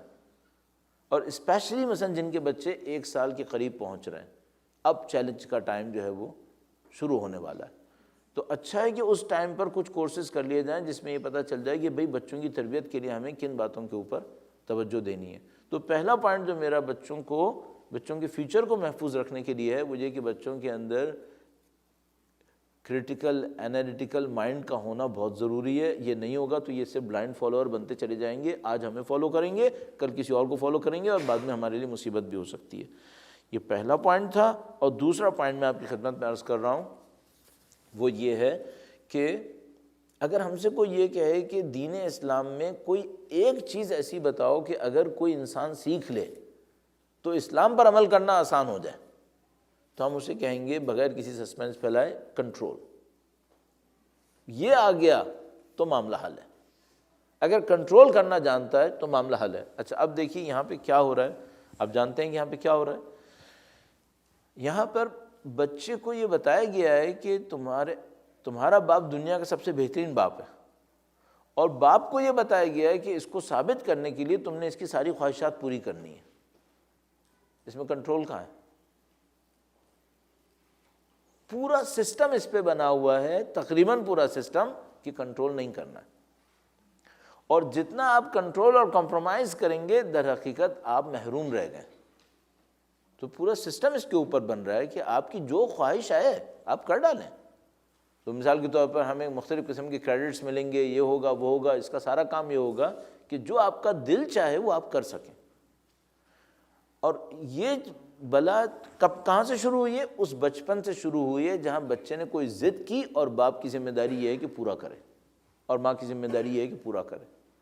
ہم نے یہاں بچے کو نہیں کہنا نہیں سکھایا ہے، نہیں سیکھا کہ ہم نے بچے کو نہیں بھی کہنا ہے۔ مثلا جہاں اس نے کوئی ضد کرنے کی کوشش کی، اس نے کہا مجھے اس موقع پہ یہ گفٹ چاہیے، پہلی خواہش کیا ہے؟ دے دو۔ کہ بھئی تم نے نہیں کہنا کیوں نہیں سیکھا ہے؟ نہیں کہنا بھی سیکھو۔ اچھا یہاں پہ سوشل پریشر اتنا ہے کہ اگر آپ نے اپنے بچے کو چند دفعہ نہیں کہا اور وہ سوسائٹی کے باقی بچوں سے کمپیئر کرے گا تو کہے گا یار یہ میرا باپ مجھے چاہتا ہی نہیں ہے، کیونکہ جس کے باپ چاہتے ہیں وہ اس کو دے دیتے ہیں فوراً۔ تو اب یہاں پہ ایک اور مینٹیلٹی بن گئی ہے، وہ یہ کہ اچھا اس کے رزلٹ میں بچے کی مینٹیلٹی کیا بن رہی ہے؟ بچے کی مینٹیلٹی یہ بن رہی ہے کہ خواہشات کا پورا ہونا میرا حق ہے، اور تقریباً بغیر محنت کیے خواہشات کا پورا ہونا میرا حق ہے۔ اچھا یہ مینٹیلٹی اوپر جا کے کیا بلوا کر رہی ہے؟ اوپر جا کے بلوا کر رہی ہے کہ قوم محنت نہ کرے اور خرچ کرنا اس کا حق ہے۔ اور اکنامکس میں اس کا رزلٹ کیا ہے؟ اس کا رزلٹ ہے 1.4 ٹریلین ڈیفیزٹ، اور محنت کرنے کا کوئی موڈ نہیں ہے کسی کا۔ ایک قوم 1.4 ٹریلین ڈیفیزٹ کے اوپر کھڑی ہے اور محنت کرنے کا کسی کا موڈ نہیں ہے، سب کا موڈ یہ ہے کہ ہم نے کھانا ہے۔ اور جو ڈیٹ پہنچا ہوا ہے وہ 20 ٹریلین کو ٹچ کر رہا ہے، اور کسی کا محنت کرنے کا موڈ نہیں ہے، کوئی یہ بھی نہیں سوچ رہا ہے کہ اس کو پے آف کرنا ہے ہم نے۔ ہماری قوم تو بیچاری بہت سستے لون کے اوپر زندگی گزار رہی ہے۔ یہاں جو عالم ہوا ہے، اچھا یہ کہاں سے شروع ہوا ہے؟ یہ شروع ہوا ہے بچوں کی اس مینٹیلٹی سے جس میں انہوں نے نہیں سیکھا ہے۔ اب آپ کے پاس جو ڈائلیما ہے وہ یہ کہ اگر آپ نہیں کہیں گے سوسائٹی میں اکیلے آدمی، تو بچہ آپ کے بارے میں فیلنگ صحیح نہیں رکھ پائے گا۔ اس کو آپ کیسے سالو کریں گے؟ اس کو آپ سالو صرف ایک راستے سے کر پائیں گے کہ آپ بچے کے اندر اس بات کو سمجھا پائیں کہ نہیں کہنے کا میری محبت سے کوئی تعلق نہیں ہے۔ اگر آپ اس کو ڈسکنیکٹ کر سکے کہ خواہش کا پورا ہونا اور باپ کی محبت، ان کا ایک دوسرے سے کوئی تعلق نہیں ہے۔ خواہش پوری کریں یا نہ کریں اس کے پیرامیٹرز کچھ اور ہیں، محبت ہونا کچھ اور چیز ہے۔ اس وقت ایسا نہیں ہے، اس وقت جوڑ دی گئی ہے، اور ہم جانتے ہیں کہ اس کو انہوں نے کیوں جوڑا، کیونکہ ان کو ہر 15 دن کے بعد 20 دن کے بعد ایک ڈے منانا ہے، اور اس ڈے میں لوگوں کو مارکیٹ میں بھیجنا ہے، اور اس ڈے میں مارکیٹ میں بھیجنے کا جو سب سے اچھا پریشر پوائنٹ ہے وہ بچوں سے کریٹ کروانا ہے، اور بچوں کو نہیں سننا ہے تو پھر اس کا مطلب یہ کہ معاملہ ختم ہو گیا۔ آپ کو اس کے مقابلے میں کھڑا ہونا ہے کہیں پر کہ نہیں کہنا ہے، بچے کو یہ بتانا ہے کہ بیٹا کنٹرول کرنا ہوتا ہے خواہشات کو، ہر خواہش پوری نہیں کرنی ہے، اور اس کا محبت اور نفرت سے کوئی تعلق نہیں ہے، محبتیں کسی اور طریقے سے ثابت ہوتی ہیں۔ اب یہ ذمہ داری آپ کے پاس آتی ہے۔ درود بھیجے گا محمد و آل محمد پر۔ محمد و آل محمد وعجل فرج۔ میں اپنی بات کو یہاں پہ اختتام کرنے کی طرف لے کے جاتا ہوں، ختم کرنے کی طرف لے کے جاتا ہوں۔ ایک بات میں بہت امپورٹنٹ سمجھتا ہوں، ہمیشہ وہ کہنے کی کوشش کرتا ہوں، پتہ نہیں ہم کتنے کامیاب ہوں گے نہیں ہوں گے۔ نمبر 1، اپنے ذہن کے اندر کلیئر کر لیں کہ آئیڈیا کیا ہے۔ نمبر 2، آپ کے پاس اتنا ٹائم ہو کہ بچوں سے اس کے اوپر بات کر سکیں۔ مجھے یہ لگا ہے کہ یہاں کے اس وقت کی زندگی میں میڈیا کو دیکھتے ہوئے، جس میں بچے زیادہ تر ہمارے ہاتھ سے باہر ہیں، ہمارے پاس سوائے بات کرنے کے اور کوئی چینل نہیں بچا ہے۔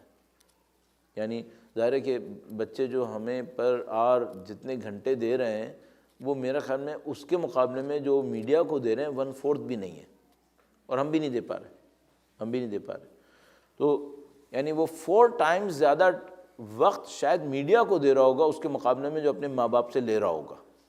اس کے بعد وہ ہم سے کیسے یہ سمجھ پائے کہ ہم اسے کیا بتانا چاہ رہے ہیں، یہ سیریس ایک ایشو ہے، اور اس کی وجہ سے بہت ساری پرابلمس کریٹ ہو رہی ہیں۔ اسی میں مثال کے طور پر فیل کیجئے گا، ایک پوائنٹ تھا جس کو مجھے بہت اچھا لگتا ہے اس کو بتانا، یہ بات بچوں کی سائیکالوجی میں ابھی تک مشکل بنی ہوئی ہے کہ بچوں کو ٹچ چاہیے، فزیکل ٹچ، اور اس کا نہ ملنا بچوں کی نفسیات کے اندر محرومیت ڈالتا ہے، یعنی وہ ایموشنلی بیلنس نہیں ہوتے اگر وہ فزیکل جینٹل ٹچ ان کو نہیں مل رہا ہوتا۔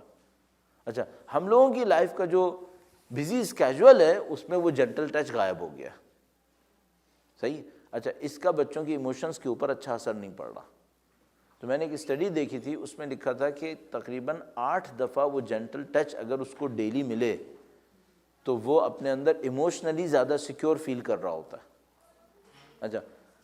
اچھا میں اپنے طور پہ سوچتا ہوں کتنے باپ ایسے ہوں گے جو روزانہ 8 دفعہ اپنے بچے کو جینٹل ٹچ دے پاتے ہوں گے؟ بات کر لیں 8 دفعہ، وہ بڑی بات ہے، بہت مسئلہ ہو گیا ہے یہاں پر۔ اس کی وجہ سے جو ایک ان سین ایک مشکل بنی ہوئی ہے، وہ یہ بنی ہوئی ہے کہ یہاں پر جو مجھے ابھی تک سمجھ میں آ رہا ہے وہ یہ کہ میں نے کہیں پہ بات کی تو وہاں پہ کوئی ٹیچر تھیں، انہوں نے کہا کہ ہم بچوں کو ہاتھ لگانے میں بہت مشکل میں ہیں، بچوں کو ہم زیادہ ہاتھ نہیں لگا سکتے کیونکہ اس کے اوپر بہت الٹے ری ایکشنز ہو سکتے ہیں، بچہ کچھ اور سمجھ سکتا ہے، بہت گڑبڑ ہو سکتی ہے، تو ہم لوگوں کو ہاتھ لگانے میں بہت ریسٹرکشنز ہیں کہ مجھے نہیں پتا کس سسٹم کے اندر یہ نہیں ہوتی ہے، کس سسٹم میں ہوتی ہے، لیکن باہر انہوں نے اس طرح سے ریفلیکٹ کیا کہ بہت پرابلم ہے، یہ اتنا آسان کام نہیں ہے یہاں پہ۔ تو اس کا مطلب یہ ہے کہ یہ جو ایموشنل گیپ ہے یہ بڑھے گا، کیونکہ یہ وقت گزرنے کے ساتھ ساتھ اور مشکل ہوتی چلی جائے گی۔ تو آپ دیکھیے اس طرح سے سوچنا شروع کریں کہ آپ کی لائف میں بچوں کی تربیت کا اثر کس طریقے سے پڑنے والا ہے اور ہم اسے کیسے کاؤنٹر کر سکیں گے۔ تو میں نے عرض کیا گفتگو کرنا بہت امپورٹنٹ ہے، اپنے دماغ کے اندر کلیئرٹی ہونا بہت امپورٹنٹ ہے، اس کے بعد یہ چانسز ہیں کہ ہم انشاءاللہ تربیت میں کچھ اچھے کام انجام دے سکیں گے۔ اور آخری بات، ظاہر ہے کہ دنیا کا کوئی کام اللہ سے رابطے کے بغیر نہیں ہو سکتا، اور یہ جو تربیت کا عمل ہے یہ چلا کر کہہ رہا ہے کہ یہ خدا کی نصرت کے بغیر نہیں ہو پائے گا۔ تو اگر میرے اور آپ کی زندگی میں خدا متعال کے ساتھ کوئی ایسا رابطہ نہیں ہے جس میں ہم خدا سے التجا کر سکیں، تو میرا اپنے خیال ہے کہ ہم تربیت کے عمل کو خود نہیں نپٹا پائیں گے، ہم بہت سخت مصیبت میں پھنس سکتے ہیں۔ تو ہم 2 اسٹریٹجیز پر کام کریں، ایک تو اپنے اور خدا کے رابطے کو صحیح کریں، دوسرا اپنے اندر تربیت کی چیزوں کو ریفلیکٹ کریں، تب کہیں جا کر ایک امید ہے کہ ہم انشاءاللہ بچوں کی تربیت میں عمل کر پائیں گے۔ میں نے جان بوجھ کر ایک حصے کو چھوڑ دیا، وہ یہ تھا کہ ویسٹ میں رہتے ہوئے بچوں کے ساتھ کیا ہوگا، اب میں اس لیے چھوڑ دیا کہ ظاہر ہے کہ آپ اس کو ڈیل کر رہے ہیں اور آپ کو سب روزانہ کا کام ہے آپ کا اس کو فیس کرنا، کہ یہاں جو کلچر بچوں کو مل رہا ہے اس کلچر کا بہت ساری جگہوں پر ہمارے کلچر سے ایک کولیجن ہے، ڈائریکٹ کولیجن، اور اس کے اندر ہم بچے کو کیسے کنونس کر پائیں کہ وہ یہاں بھی رہے، اس ٹکراؤ کو فیس بھی کرے اور اپنی تربیت میں اس کی تربیت میں ہم کامیاب ہو سکیں، اور جیسے جیسے وقت گزرتا چلا جائے گا یہ ٹکراؤ اور زیادہ بڑھتا رہے گا۔ تو اس کا جو حل ہونا چاہیے تھا وہ ہماری ایک لانگ ٹرم پلاننگ ہونی چاہیے تھی، جو بدقسمتی سے ہمیں نہ یہاں مل رہی ہے نہ کہیں اور مل رہی ہے، اور یہ مشکل کمپلیکیٹڈ ہوتی چلی جا رہی ہے۔ اس کے اوپر آپ جب کویسچنس کریں گے تو اور بات کر لیں گے۔ درود بھیجے گا محمد و آل محمد پر، صلی علی محمد و آل محمد وعجل فرج۔ اچھا، تھوڑا سا تیز بولنے میں مشکل یہ ہوتی ہے، جو میں نے کوشش کی ذرا تیز سے بولوں، اس تیز بولنے میں مشکل یہ ہوتی ہے کہ بعض پوائنٹس کے اوپر امپورٹنس آپ دلوانا چاہتے ہیں لیکن آپ دے نہیں پاتے، کیونکہ اگر آپ اس کے اوپر 2-4 منٹ اور لگائیں گے تو شاید امپورٹنس کلیئر ہو پائے گی۔ تو تیز بولنے میں یہ مشکل ہوتی ہے کہ بعض امپورٹنٹ چیزیں آپ ایسے ہی اسکپ کرنے کے اوپر مجبور ہو جاتے ہیں۔ تو ہم نے یہ رسک اس لیے لیا کہ اس کے علاوہ کوئی چارہ ہی نہیں تھا، جتنا بھی ہم لوگوں کے پاس ٹائم ہے اس کے اندر ہی ہم نے اس کو رکھنا ہے، تو ہم نے پوائنٹس کہہ دیے۔ اب یہ کہ آپ کویسچن جب کریں گے تو ہم اس میں اور کہیں موقع نکالیں گے اور آپ کے کویسچنس کے نتیجے میں اس کو اور زیادہ ایکسپلین کرنے کی کوشش کریں گے۔ پھر تو میرے خیال میں اب کویسچنس لے لیے جائیں۔ درود بھیجے گا محمد و آل محمد پر، محمد و آل اس کو سیٹ کو ہم دیکھ لیتے ہیں. اچھا میں کچھ ایگزامپل سے اس سے کویشچن سے شروع کرتا ہوں.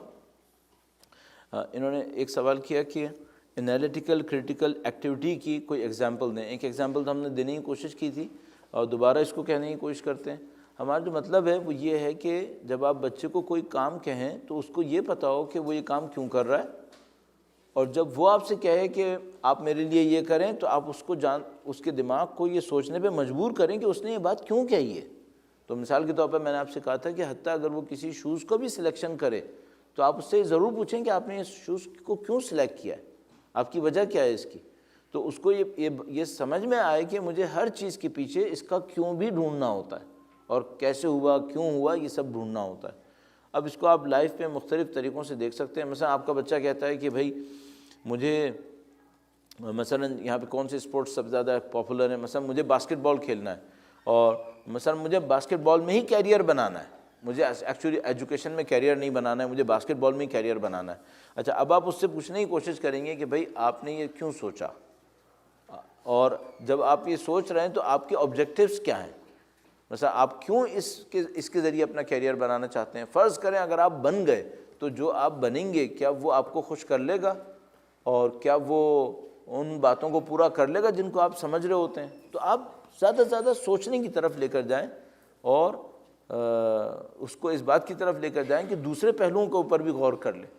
تو مثال کے طور پر اگر وہ بچہ کہہ رہا ہے کہ میں اتنے بجے یہ کام کرنا چاہتا ہوں, تو آپ اس سے پوچھیں کہ آپ کوئی اور کام کیوں نہیں کرنا چاہتے ہیں, اس ٹائم پہ آپ یہ کیوں کرنا چاہ رہے ہیں.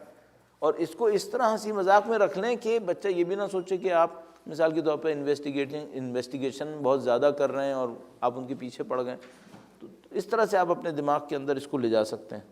اب میں بعض وقت یہ سوچ رہا ہوں کہ کیا یہ اتنا کلیئر نہیں ہے کہ مجھے اس کو اور تشریح کرنا چاہیے. مثلا جب ہم کہتے ہیں کریٹیکل مائنڈ اور انالیٹیکل مائنڈ, تو اس کا مطلب کیا ہوتا ہے؟ اس کا مطلب چیزوں کو انالیسس کریں. ہم جاتے ہیں اس کو بریک کرنا جانتا ہو, وہ یہ کہہ رہا ہے مجھے یہ کرنا ہے, آپ اس سے پوچھیں کیوں کرنا ہے, تمہارا آبجیکٹیو کیا ہے, کیا اس سے لینا چاہتے ہو, کیا یہ تمہیں خوش کر لے گا یا نہیں کرے گا. اس طرح کے سوالات جو بچے کے ذہن میں آپ فوراً ڈال سکتے ہیں, اس سے اس کو پریکٹس ہو جائے گی.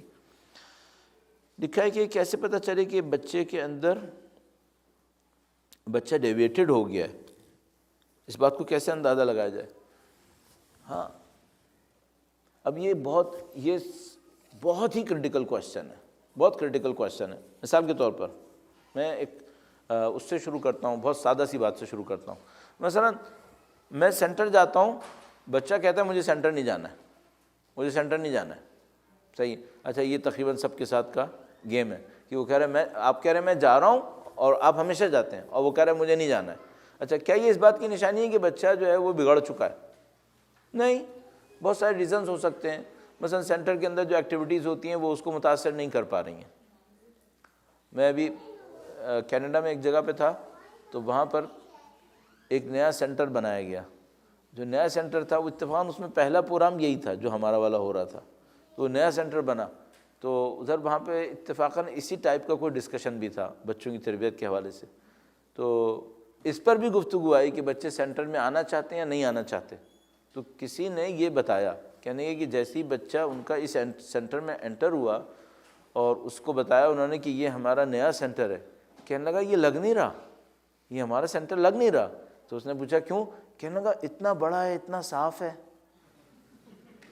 ہاں اس کا مطلب ہے اس نے ایک بات سیکھی ہے کہ جو ہمارے سینٹرز ہوتے ہیں وہ چھوٹے چھوٹے ہوتے ہیں اور گندے ہوتے ہیں.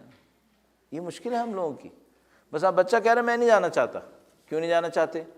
اچھا ممکن ہے وہ اس لیے نہیں جانا چاہ رہا کہ اس کے پاس وہاں پر وہ اپرچونیٹیز نہیں ہیں جو وہ اسکول میں دیکھ رہا ہے, تو کیوں جائے؟ بہت سارے ایسے ریزنز ہو سکتے ہیں. تو جا کے ہمیں انالیسس کرنا پڑتا ہے کیوں ایسا ہو رہا ہے اس کے ساتھ. چلیے اس سے گزر جاتے ہیں. اچھا ہم نے اس سے کہا بیٹا نماز پڑھو, وہ کہہ رہا میں نہیں پڑھ رہا. اب کیا کیا جائے؟ کیا یہ اس بات کی نشانی بن جائے گی کہ بچہ جو ہے وہ گمراہ ہو چکا ہے؟ تو ممکن ہے کہ وہ بچہ نہ پڑھ رہا ہو, پھر اب کیا ہوگا؟ کیا وہ گمراہ ہو چکا ہے؟ میں کہہ رہا ہوں نہیں, ابھی اس سے پتہ نہیں چلے گا. کیوں پتہ نہیں چلے گا؟ شاید ہم اس کو نہیں سمجھا پائیں کہ اصل نماز ہے کیا. میں جو آپ کی خدمت میں عرض کیا تھا کہ ایک حکم کے پیچھے کچھ ویلیوز ہوتی ہیں, ویلیوز کے پیچھے عقائد ہوتی ہیں. شاید ہم خود بھی کلیئر نہیں تھے اور ہم بچوں کو بھی کلیئر نہیں کر سکے. روزے کے پیچھے ویلیوز کیا ہیں, اس کا عقائد سے کیا تعلق ہے؟ کیا ہم جب بچے سے کہتے ہیں کہ بھئی روزہ رکھنا ہے, نماز پڑھنا ہے, یہ سب چیزیں کلیئر کر پاتے ہیں؟ تو مثلا خدا نہ کرے نعوذ باللہ تعالیٰ بچے نے کہا کہ میں نہیں پڑھ رہا، اور میں سوچوں کہ یہ گمراہ ہو چکا ہے، تو میں کہوں گا نہیں ابھی نہیں سوچیں کہ گمراہ ہو چکا، ممکن میں نے کلیئر نہیں کیا۔ اب ایک اور بات پوچھتا ہوں، جہاں پہ مجھے اور آپ کو ڈرنا چاہیے وہ یہ نہیں تھی، ڈرنا یہاں پہ تھا کہ ایک بچے کو ایک چانس ملا کہ وہ کسی کی ہیلپ کرتا اور اس نے نہیں کی، اس پہ آپ کو ڈرنا تھا کہ یہ جو بچے کے اندر ہمدردی کا جذبہ نہیں ہے، یہ کیوں نہیں ہے، یہ اتنا ظالم کیوں بن رہا ہے، یہاں پہ ڈرنا تھا۔ جب بچہ کسی ایسی چیز کا کلیم کرے جو اس کا رائٹ نہیں ہے، اب آپ کو ڈرنا ہے۔ یہ بچے کے اندر جذبہ کہاں سے آ گیا کہ وہ ایسی چیزوں کو کلیم کر رہا ہے جو اصلا اس کی ہے ہی نہیں ہے، یہ اس کے اندر ایگریشن کہاں سے آ گیا؟ اچھا، انفارچونیٹلی ہم ان باتوں کو آبزرو نہیں کر پاتے، تو جو صحیح جگہ جہاں پہ ڈرنے کی ہے وہ ان پرنسپلز پر ہے جن کے اوپر ہیومینٹی بنی ہوئی ہے، وہ جگہ صحیح ڈرنے کی ہے۔ کہ جب خدا نہ کرے بچے کے اندر اس ٹائپ کی چیزیں ہم نوٹ کر رہے ہیں کہ بچے کے اندر ہمدردی کا جذبہ نہیں ہے، یا بچے کے اندر، اچھا ہر بچے کے اندر تھوڑا بہت ہوتا ہے، وہ سیلفش ہوتا ہے، لیکن اگر ہم اس کو زیادہ بڑھتا دیکھ رہے ہیں اور ہم اس کو کاؤنٹر نہیں کرنا چاہ رہے، یہ خطرناک جگہ ہے۔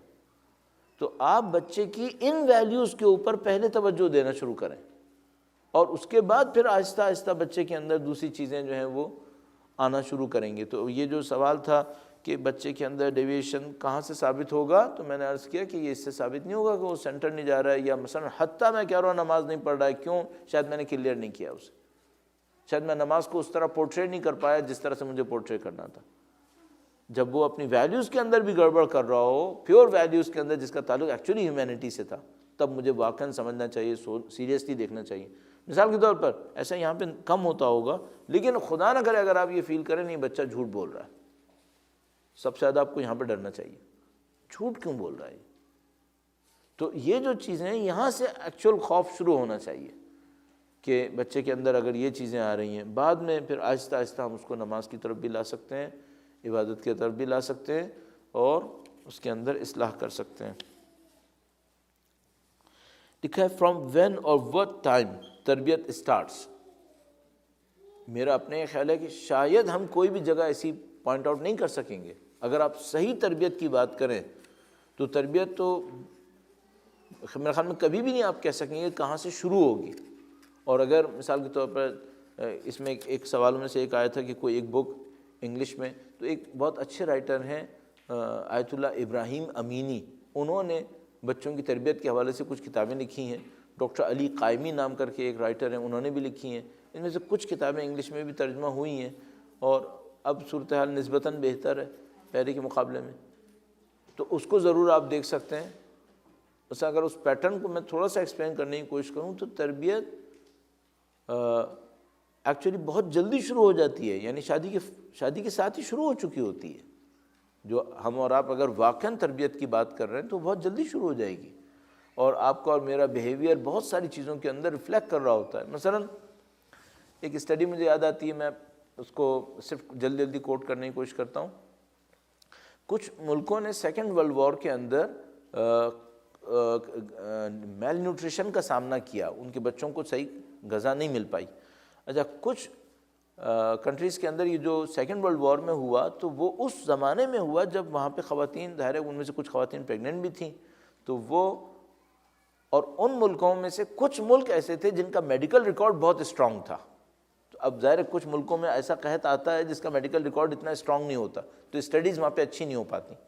لیکن یہ ملک جو تھے، مثال کے طور پہ اسکینڈینیوین کنٹریز، ان میں سے بعض ملکوں میں سیکنڈ ورلڈ وار کے اندر قحط آئے، اور اس قحط میں میڈیکل ریکارڈ بھی بہت اسٹرانگ تھا ان کے پاس۔ تو انہوں نے اس بات کو نوٹ کیا کہ جن عورتوں کے اوپر اس وقت میں پریگننسی تھی جب قحط تھا، تو پریگننسی کے ٹائم میں وہ نیوٹریشن اچھی نہیں کر پائیں، تو ان کے جو بچے ڈیولپ ہوئے ہیں، نہ صرف ان بچوں میں اس میل نیوٹریشن کا اثر تھا بلکہ ان کی نیکسٹ جنریشن میں بھی تھا۔ صحیح ہے؟ اب میں ایک عجیب بات سوچ رہا ہوں، چند مہینے اس عورت نے صحیح کھانا نہیں کھایا ہے، اس کے اثرات 2 جنریشن تک چلے ہیں، اور یہ جسم کی بات ہو رہی ہے۔ کیا روح کے بارے میں ہمیں کیا سوچنا پڑے گا پھر؟ یہ کہاں تک جائیں گے پھر؟ تو اس خاطر اگر کوئی یہ کہنا تربیت کہاں سے شروع ہوتی ہے، تو حقیقت یہ ہے کہ میں اپنے دماغ میں ابھی جب سوچنے لگتا ہوں تو میں سوچتا تھا کہ نہیں، کہیں سے بھی نہیں کہہ سکتے تربیت یہاں سے شروع، تربیت کہیں سے بھی آپ لوگوں نے شروع ہو چکی ہے۔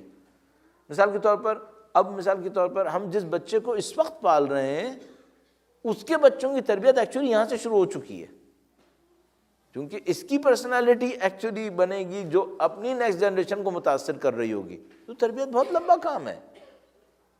اور اب ایک عجیب سی بات میں نے فیل کی ہے، میں آپ کی خدمت میں عرض کرنا چاہ رہا ہوں، مجھے یوں لگا ہے کہ اگر ہمیں، میں اس میں وہ نہیں کہنا چاہ رہا، ڈس اپوائنٹمنٹ والی بات نہیں کرنا چاہ رہا ہوں، مجھے یوں لگا ہے کہ اگر ہمیں صحیح تربیت دیکھنی ہے تو تھرڈ جنریشن میں دیکھ پائیں گے۔ واقعی تربیت دیکھنی ہے مجھے یوں لگا تو ہم تھرڈ جنریشن میں دیکھ پائیں گے۔ یعنی کیا مطلب؟ یعنی مثلا میرے پیرنٹس نے میرے اوپر تھوڑی بہت تربیت کی اور میں اپنے بچوں کے اوپر کچھ تربیت کروں گا، پھر جو میرے بچے تربیت کریں گے ایکچولی وہ ایک رزلٹ ہوگا 3 جنریشن کی اسٹرگل کا۔ مجھے یوں لگا کہ جو ہم لوگ بات کر رہے ہیں آوان و انصار امام، اگر ہمیں واقعاً اس لیول کے اوپر پہنچنا ہے تو ہمیں 2-3 نسل کی جدوجہد دیکھنی پڑے گی۔ البتہ ظاہر ہے اس کے اندر ایکسیپشنلی بہت اچھے لوگ آتے رہیں گے جو مثلا کسی بھی جگہ سے نکل کر امام کی نصرت کر پائیں گے، لیکن مجھے لگا کہ اگر ہم یہ کہیں کہ ایک روٹین کیا ہوتا ہے، تو روٹین میں مجھے یوں احساس ہوا کہ یہ 2-3 نسل کی ایک محنت ہوتی ہے جو کہیں جا کے ریفلیکٹ ہو رہی ہوتی ہے۔ تو کیا اس کا مطلب میں آپ سے کہہ رہا ہوں کہ ہم یہ کام نہیں کر پائیں گے؟ نہیں، ہم کر سکتے ہیں، اس میں کوئی مسئلہ نہیں ہے، لیکن اس کا اثر بہت لمبا ہے۔ تو تربیت کہاں سے شروع ہوتی ہے اسے ہم نہیں کہہ سکتے۔ آپ اپنی کام کو اچھی طریقے سے کرتے رہیے اور اللہ سے نصرت طلب کرتے رہیں تو انشاءاللہ خدا متعال مدد فرمائے گا۔ درود بھیجے گا محمد و آل محمد پر۔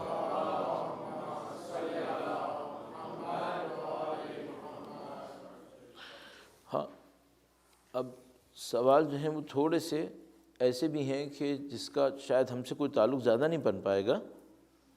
اسکول سسٹم میں انٹر ہونے کے لیے کیا ایج اچھی ہونی چاہیے؟ ہمارے پاس کوئی ایسی اسلامک گائیڈنس نہیں ہے کہ جس میں ہم یہ کہیں کہ بالکل کانکریٹ اس ایج کے اوپر بچے کو اسکول میں انٹر ہونا چاہیے۔ میرے خیال میں ہم ایسا نہیں کہہ سکتے، لیکن میرا اپنے خیال ہے کہ بچے کو والدین کی محبت سے بہت جلدی دور کرنا یہ بھی کوئی بہت اچھا کام نہیں ہوگا۔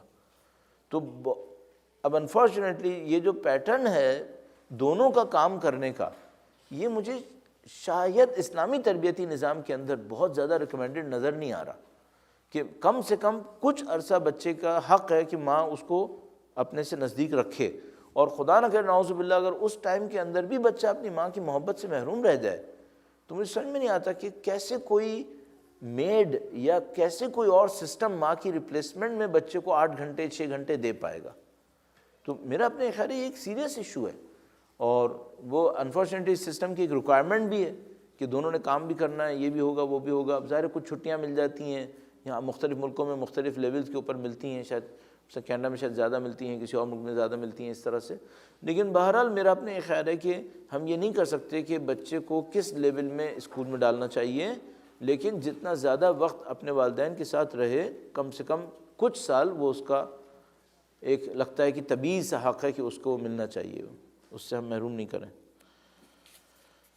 2 سوال یہاں پر ہیں عزاداری کے حوالے سے، اور اس میں ایک سوال ہے کہ ہم روح عزاداری کو کیسے منتقل کر سکتے ہیں اپنی نئی نسل میں، اور یہ جو نسلوں کے، چلیے اس کے اوپر تھوڑا سا بات کر لیتے ہیں۔ میرا اپنے خیال ہے سب سے امپورٹنٹ کام عزاداری کو منتقل کرنے کے لیے محبت کو منتقل کرنا ہے، کہ وہ جو کنیکشن اہل بیت سے ہے وہ کنیکشن کیسے منتقل ہوگا۔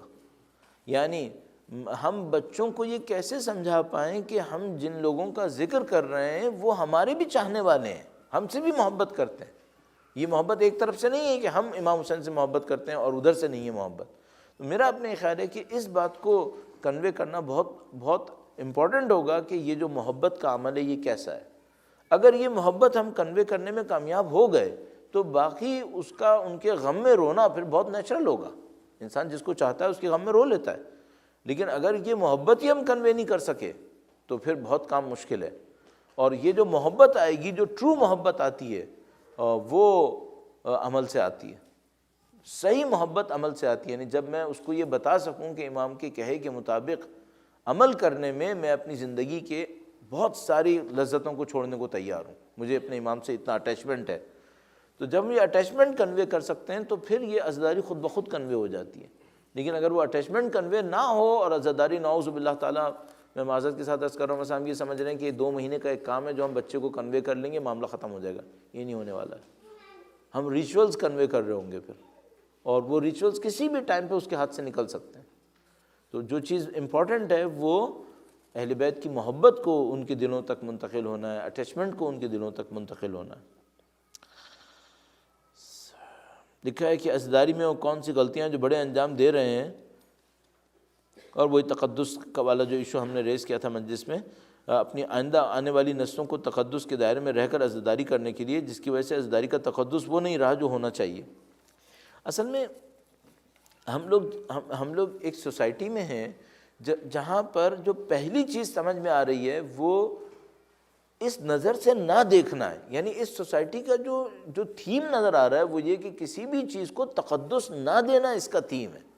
تو مثال کے طور پر انسانی تعلقات کے اندر، ڈریسنگ کے اندر، سوسائٹی کے اندر، یہاں جو پہلی چیز نظر آتی ہے وہ مسخرہ ہے، مذاق ہے، ہنسی خوشی، اس طریقے سے ڈیل کرنا ہے۔ اب ایک مکس ہو رہا ہے، ایک ہوتا ہے دلوں کا خوش ہونا، ایک دفعہ ہر چیز کا مذاق بننا ہے۔ تو مجھے جو انفارچونیٹلی یہاں پہ فیل ہو رہا ہے، یہاں پہ وہ جو سیریسنس لائف کی ہے شاید وہ کسی طریقے سے اوائڈ کی جاتی ہے، کہ وہ لائف کے اندر جو سیریسنس ہوتی ہے، آپ اپنے کام کی طرف توجہ دے رہے ہوتے ہیں کہ آپ کیوں کر رہے ہیں، کیسے کر رہے ہیں، اس ٹائپ کی ایک سیریسنس کو میں یہاں پہ کم ہوتا دیکھتا ہوں۔ اس کے نتیجے میں کیا ہوتا ہے کہ بچے کسی بھی کام کو جب کر رہے ہوتے ہیں تو وہ اس کے اندر وہ سیریسنس نہیں فیل کرنا چاہتے، بلکہ بچے تو کیا، مثلا ابھی میں آپ کو خدمت میں ایسی عرض کروں، یہ جو ہم لوگ یہاں پر آ کے بات کرتے ہیں تو ہمارے کچھ دوست احباب جو یہاں کے سینئرز ہیں، یہاں پہ زیادہ کام کرنے والے ہیں، وہ ایک دوسرے کو جب ریکمنڈیشن دے رہے ہوتے ہیں، مثلا جو جہاں کے سینئرز ہیں یہاں کے جونیئرز کو بتا رہے ہوتے ہیں، تو وہ ان کو یہ کہہ رہے ہوتے ہیں کہ دیکھو بیٹا ایسا کرنا کہ اپنی تقریروں میں تھوڑے تھوڑے ٹائم سے جوک ضرور بولتے رہنا۔ یہ کس کی بات ہو رہی ہے؟ یہ مجلس کی بات ہو رہی ہے۔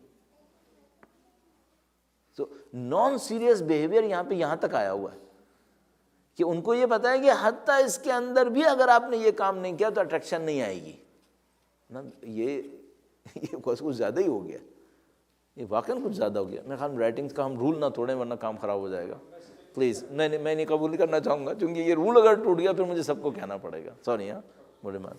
تو ہمیں اس بات کو دیکھنا پڑے گا کہ کہیں اس سے ہم نہ نکل جائیں۔ اچھا کیا ہم یہ کہنا چاہ رہے ہیں کہ زندگی کا مزہ نہیں لینا چاہیے؟ نہیں، مزہ لینا چاہیے، اس میں تو کوئی مسئلہ نہیں ہے۔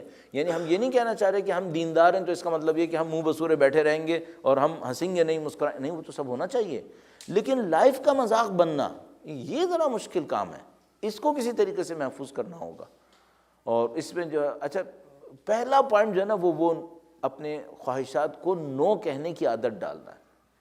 ہم لوگ نو نہیں چاہ رہے، تو وہ جب تک یہ نہیں آئے گا، حتیٰ بڑوں کے اندر بھی جب تک وہ نہیں کہنا نہیں آئے گا یہ کام نہیں چل پائے گا۔ تو کہیں نہ کہیں کوئی جگہ ایسی بنانی پڑے گی جہاں پر ہم اپنے کلچر کے اندر یہ جانتے ہوں کہ کہیں پہ ہمیں نہیں بھی کہنا ہے، اپنے نفس کو ہمیشہ ہاں نہیں کہنا ہے۔ اور وہ میں نے بتایا کہ سب سے بڑا پوائنٹ وہی ہے، پھر باقی سب چیزیں اس کے سائے میں آ جاتی ہیں، ان کو ڈیل کیا جا سکتا ہے۔ آپ پلیز لکھ ضرور لیجیے گا، اوکے، بعد میں بات کریں گے۔ درود بھیجے گا محمد و آل محمد پر، صلی اللہ علی محمد و آل محمد۔ دیکھیے بڑا خوبصورت پوائنٹ انہوں نے اٹھایا، انہوں نے کہا کہ جب مجلس کے بعد تبرک تقسیم ہو رہا ہوتا ہے تو مجلس فوراً ختم ہو جاتی ہے اور ٹی پارٹی میں تبدیل ہو جاتی ہے۔ ہاں، میرا خیال میں بعض جگہ ایسا ہوتا ہے کہ مجلس کا جو وہ ہوتا ہے، ایک ماحول ہوتا ہے، اس کی جگہ فوراً ایک اور ماحول آتا ہے اور اس ماحول میں پھر وہی ہنسی مذاق وہ۔ اچھا کیا ہم ہنسی مذاق کے خلاف ہیں؟ نہیں، ہنسی مذاق کے خلاف نہیں ہیں، لیکن ہم اس کے خلاف ہیں کہ کوئی سیکھا نہ جائے کچھ اور وہ سب چیزیں ہنسی مذاق کے اندر ہی اڑتی چلی جائیں۔ یہ سمجھ میں نہیں آ کے دے رہی ہیں، اس کو کسی طریقے سے کنٹرول ہونا ہوگا کہ بھئی کچھ جگہیں ایسی ہیں جہاں پر آپ کچھ سیکھنے کی کوشش کریں اور اس کو سیکھنے کو تھوڑا سا امپورٹنس دے دیں۔ جو ایک بات سمجھ میں آتی، یہاں پہ لوگوں کا پیٹرن ایسا بن رہا ہے، اور یہاں کا مطلب امریکہ نہیں ہے، یہ اس بار کنفرم کیجیے گا۔ میں تو جہاں کہیں بات کرتا ہوں تو لوگ سمجھتے ہیں، کہہ رہا ہوں میں پاکستان واپس چلے جاؤ، نہیں بھائی میں یہ نہیں کہہ رہا ہوں۔ یہاں کا مطلب، میرا مطلب ہوتا ہے یہ جو انوائرمنٹ جس کے اندر ہم اور آپ زندگی گزار رہے ہیں، اس کا ایک پیٹرن بنا ہوا ہے، وہ سوچنے کا موقع نہیں دے رہا ہے۔ یہاں کی جو سب سے امپورٹنٹ چیز جو مجھے کوالٹی نظر آ رہی ہے وہ یہ کہ یہاں پر کوئی وقت ایسا نہیں ہے جب انسان بیٹھ کر سوچ سکے ہو کیا رہا ہے۔ تو سائلنس یہاں پہ ایکسیپٹیبل نہیں ہے. یہاں پر اگر کچھ بھی ہے، مثلا آپ ایکسرسائز کر رہے ہیں تو پیچھے کیا ہوگا؟ میوزک ضرور بجے گا. آپ کا دماغ سوچ نہ سکے. اچھا گھر میں کچھ نہیں ہو تو کیا چلتا رہے گا؟ ٹی وی چلتا رہے گا. کیوں؟ سائلنس سے اتنی بیزاری کیوں ہے؟ عجیب بات یہ ہے کہ اسلام میں خاموشی کو عبادت کے برابر کا درجہ ملا ہوا ہے. عبادت کے برابر کا خاموشی، سوچنا سمجھنا.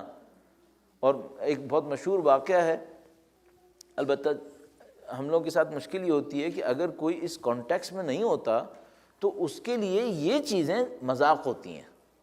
میرے ساتھ ایک بہت برا تجربہ ہوا ایک دفعہ.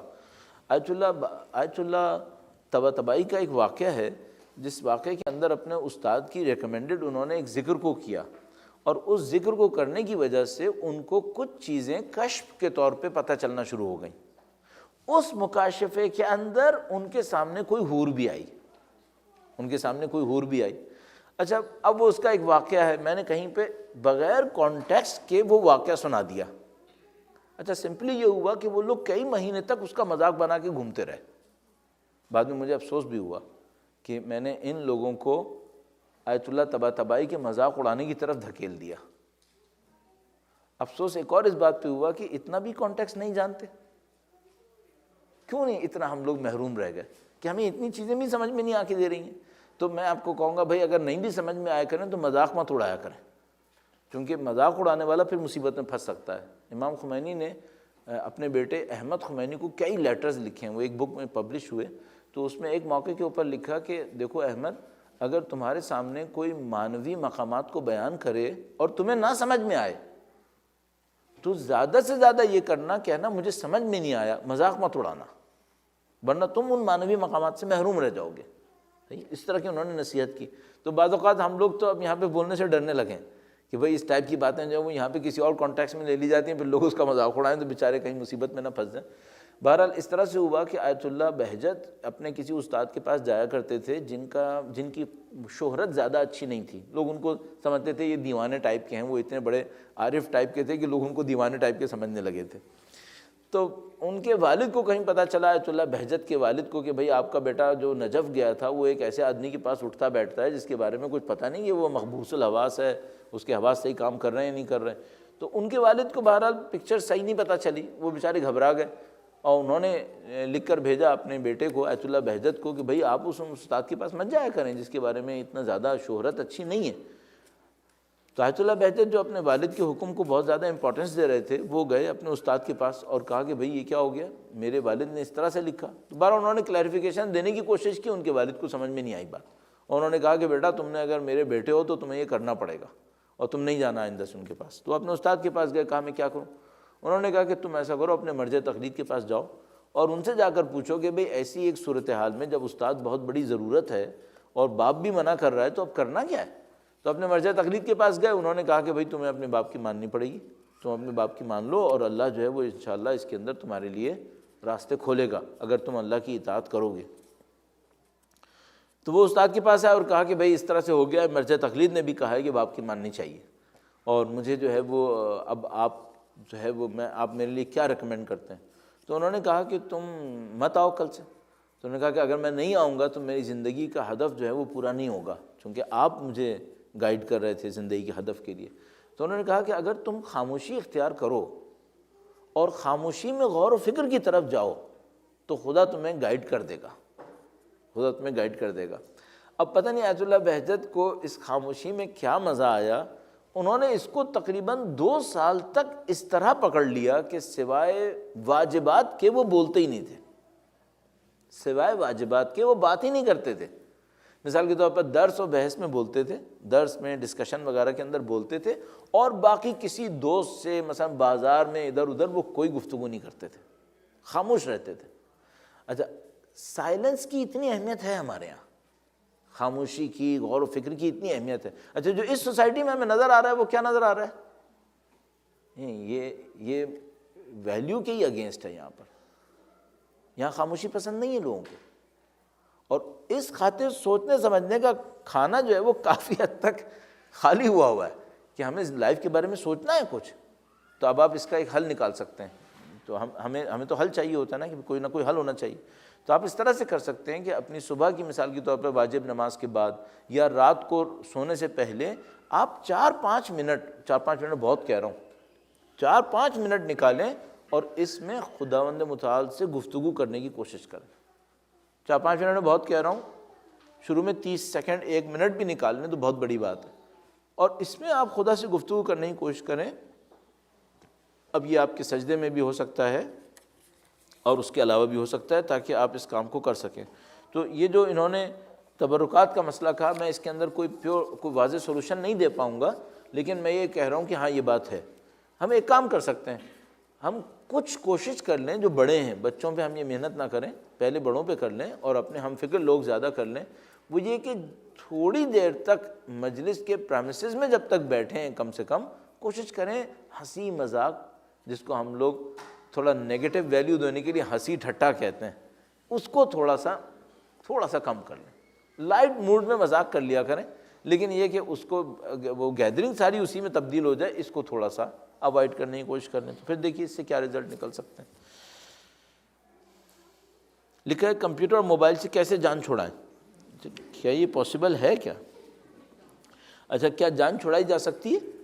نہیں، میرا نہیں خیال، اس سے تو جان نہیں چھڑائی جا سکے گی. ہاں یہ ہو سکتا تھا کہ ہم یہ پوچھیں کہ اس کو صحیح کیسے استعمال کریں، صحیح استعمال کیسے کریں. مثال کے طور پر لوگوں نے اس کے اسٹینڈرڈز بنائے ہوئے ہیں. مثال کے طور پر میں نے ایک بات نوٹ کی کہ بھائی کبھی کبھی ایک ای میل آ جاتی ہے رات کو سونے سے پہلے، اور وہ پوری رات برباد کرنے کے لیے بہت کافی سے زیادہ افیکٹو ثابت ہو جاتی ہے. تو پھر کیا آپ ایسا کر سکتے ہیں کہ رات کو سونے سے چند گھنٹے پہلے اپنے ای میل کو چیک کرنا بند کر لیں؟ کیا آپ یہ کہیں کہ بھائی ایسا ہے، مجھے فرض کریں کہ مجھے 11 بجے سونا ہے یا 11:30 بجے سونا ہے، تو 1-1.5 گھنٹے پہلے سے میں ای میل چیک کرنا بند کر دیتا ہوں تاکہ میں پرسکون نیند لے سکوں کسی طریقے سے. اچھا، ایک اور راستہ یہ بھی ہو سکتا ہے کہ آپ نے ای میل چیک کرنے کے دوران جیسے ہی یہ دیکھا کہ نہیں یہ ای میل تھوڑا سا گڑبڑ کرنے والا ہے، آپ اس کو چیک ہی نہ کریں. آپ کہیں گے نہیں بھائی مجھے رات پرسکون گزارنی ہے. اچھا، میں نے تو اس کو رات کا، آپ فیملی کے ساتھ بھی کہہ سکتے ہیں کہ بھئی جیسے ہی میں فیملی کو ٹائم دینے کی طرف جاؤں گا، میں اپنے اس چیپٹر کو کلوز کرنے کی کوشش کروں گا تاکہ فیملی کو پازیٹیو ٹائم دے سکوں. میرا اپنے خیال ہے یہ امپورٹنٹ کم ہے کہ ہم گھر سے باہر کتنی دیر ہیں، یہ زیادہ امپورٹنٹ ہے کہ جب گھر میں ہیں تو کیسے ہیں. میرا اپنے خیال ہے کہ گھر والے اس سے زیادہ پریشان نہیں ہوں گے کہ ہم باہر کتنا، شاید خوش بھی ہوں گے. یہ زیادہ امپورٹنٹ ہے کہ جب گھر کے اندر ہوں گے تو ہم کیسے انسان ہوں گے. اس کو اگر ہم صحیح کر لیں تو بچوں کے اوپر بھی اور اپنے اوپر اچھا اثر پڑ سکتا ہے. پھر ہماری پریکٹس جو ہے وہ بچوں کو بھی کچھ سکھا سکتی ہے. لیکن یہ سوچیں کہ جان چھڑا لینے، یہ میرا اپنے خیال ہے کہ ممکن نہیں ہوگا. درود بھیجے گا محمد و آل محمد.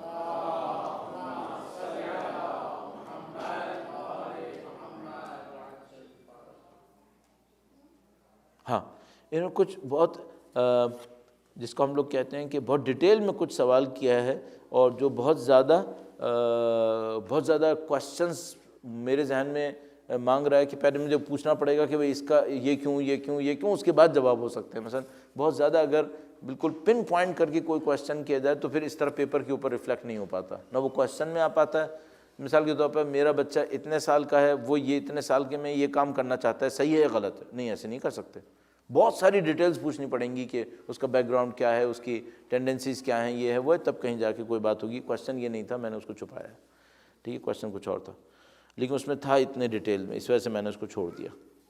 جب بچہ نیا بالغ ہو تو نماز اور دوسرے واجبات کے لیے کتنی سختی کر سکتے ہیں؟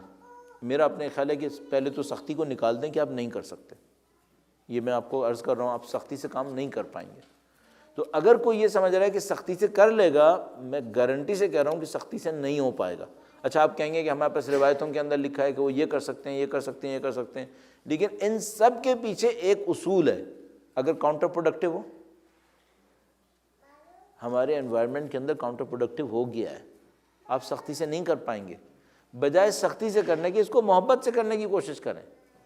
ہم لوگوں کے ساتھ پرابلم یہ ہے کہ ہماری بچوں کے ساتھ اٹیچمنٹ کم ہے. اس اٹیچمنٹ کی کمی کی وجہ سے ہم بچوں کو یہ نہیں سمجھا پا رہے ہیں کہ یہ کام اگر کر لو تو تمہارے اور میرے لیے کتنا بہتر ہے، اور اس کا ریپلیسمنٹ ہم سختی میں ڈھونڈنے کی کوشش کریں گے، اور سختی کسی صورت میں کام نہیں کرے گی. بھائی پاکستان میں نہیں کر رہی، یہاں کہاں سے کر لے گی؟ یہاں تو بالکل ہی نہیں کرے گی. تو یہ بھول جائیں کہ سختی سے ہوگا، یہ سختی سے نہیں ہوگا، صرف پیار محبت سے ہی ہوگا اور سمجھانے سے ہوگا.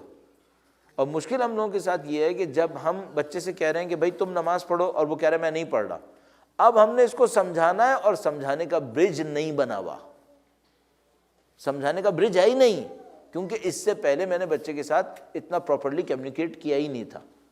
اب میں نماز کی امپورٹنس سمجھانے کے لیے زندگی میں پہلی دفعہ اس کے ساتھ اس انداز میں گفتگو کرنے کی طرف جاؤں گا. وہ بہت ٹائم لگے گا، پہلے برج بناؤ اس کے اندر، بہت ٹائم لگے گا، پہلے کانفیڈنس گین کرو اس کے ساتھ.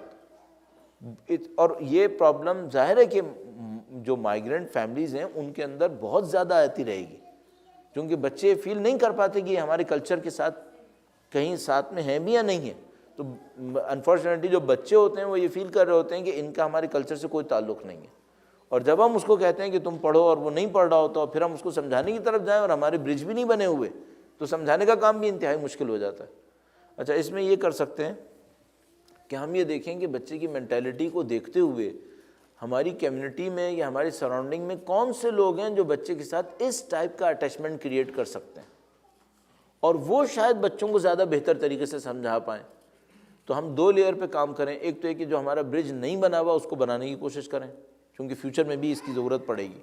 اور دوسرا یہ کہ جن لوگوں کے اندر اتنی طاقت ہے، اتنی صلاحیت ہے کہ انہوں نے بچوں کے ساتھ اچھی طرح کمیونیکیٹ کر لیا ہو اور بچوں کے اندر ان کے اندر بات چل سکتی ہو، ہم ان کے ذریعے سے بات کو کنوے کرنے کی کوشش کریں. لیکن میں نے بتایا پہلا حل یہ ہوگا کہ ہمارا اپنا بچوں کے ساتھ تعلق کس حد تک بنا ہوا ہے جس میں ہم ان کو کمیونیکیٹ کر سکیں. درود بھیجے گا محمد و آل محمد پہ. محمد آل محمد. 5 منٹ اور ٹھیک ہے. ایک بار پھر درود بھیجے گا محمد و آل محمد پہ.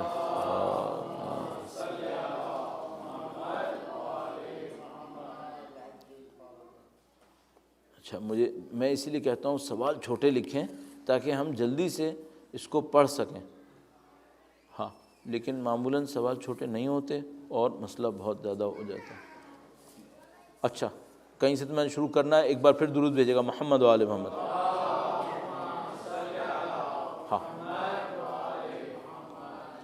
کوشچن اس ٹائپ کا ہے کہ ہم بچے کو صحیح اور غلط سمجھانا چاہتے ہیں. یہ بھی سمجھ میں آ رہا ہے کہ صحیح اور غلط اس کو بھی سمجھ میں آ رہا ہے، لیکن صحیح کو کرنے کی طاقت اس کے اندر نہیں ہے. اچھا، یہ کیوں نہیں ہے؟ اس کے اندر اپنی ول پاور ڈیولپ نہیں ہوئی ہے. اچھا، کیوں ڈیولپ نہیں ہوئی ہے؟ چونکہ زیادہ تر بچے خواہشات پہ چلیں. تو جن لوگوں کے اندر خواہشات کا ایک فلو زیادہ ہوتا ہے ان کے اندر ان کی ول پاور ختم ہو جاتی ہے، اور ول پاور ختم ہونے کی وجہ سے وہ چاہتے ہیں کہ صحیح کریں لیکن کر نہیں سکتے. اور یہ ایشو کیا ہے؟ یہ وہی کنٹرول کا ایشو ہے، کنٹرول نہیں ہے. اچھا، اس کو اپنے اندر ہم کیسے ڈھونڈ لیں؟ اپنے اندر بالکل اچھی طرح ڈھونڈ لیں. ابھی آغا بہجت کا نام لیا گیا، بہت سارے لوگوں کو آغا بہجت بہت پسند آتے ہوں گے، لیکن اس سے کہو کہ بھائی تھوڑا سا اٹھ کے نماز شب پڑھ لو. پسند کرتا ہے یا نہیں پسند کرتا؟ ہاں، پسند تو کرتا ہے، لیکن کر پائے گا؟ ہاں، تھوڑا کوشچن آئے گا، کیسے کر پائے گا؟ تو بہت جگہ ایسی ہیں جہاں پر ہم اپنا کنٹرول لوز کر رہے ہیں، اور بہت ساری جگہ ایسی ہیں جہاں ہمارے بچے ہمارا اپنا کنٹرول لوز کر رہے ہیں. تو پہلا تو یہ جیسے ہی ہم اپنے بچوں کے اندر یہ دیکھیں کہ وہ کنٹرول لوز کر رہے ہیں، فوراً اپنے آپ سے پوچھیں کچھ جگہوں پہ ہم بھی اپنا کنٹرول لوز کر رہے ہیں، وہ کیوں کر رہے ہیں؟ تو اپنے آپ سے پوچھیے گا کہ کس لیول پر پہنچ کر ہم اتنے کنونسڈ ہوتے ہیں کہ جو کرنا چاہتے ہیں وہ کر لیتے ہیں. یہ کیسے ہوتا ہے ہمارے اور آپ کے اندر؟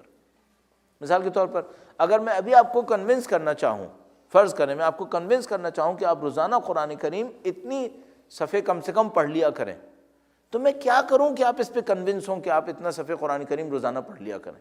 جبکہ مجھے اندازہ ہے ان آفیشیل اسٹیٹسٹکس کی وجہ سے کہ ہم لوگوں کی آبادی کے 50% لوگ بھی قرآن کریم روزانہ نہیں پڑھ رہا ہے. صحیح ہے؟ تو میں کون سی ایسی ٹرک استعمال کروں جس سے آپ یہ کنونس ہو جائیں کہ آپ قرآن کریم پڑھ سکیں؟ جس دن آپ اس کا جواب دے دیں تو اس دن آپ کو یہ بھی سمجھ میں آ جائے گا کہ میرا بچہ کیسے کنونس ہوگا. اچھا، میں اس سوال سے ایک اور فائدہ اٹھاتے ہوئے یہ کرنے کی کوشش کرتا ہوں، ول پاور کیسے کریٹ کرتے ہیں؟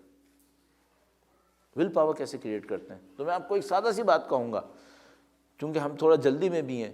چھوٹے چھوٹے مستحبات کی پابندی کر کے، چھوٹے چھوٹے مستحبات کی پابندی کر کے. وہ کیسے؟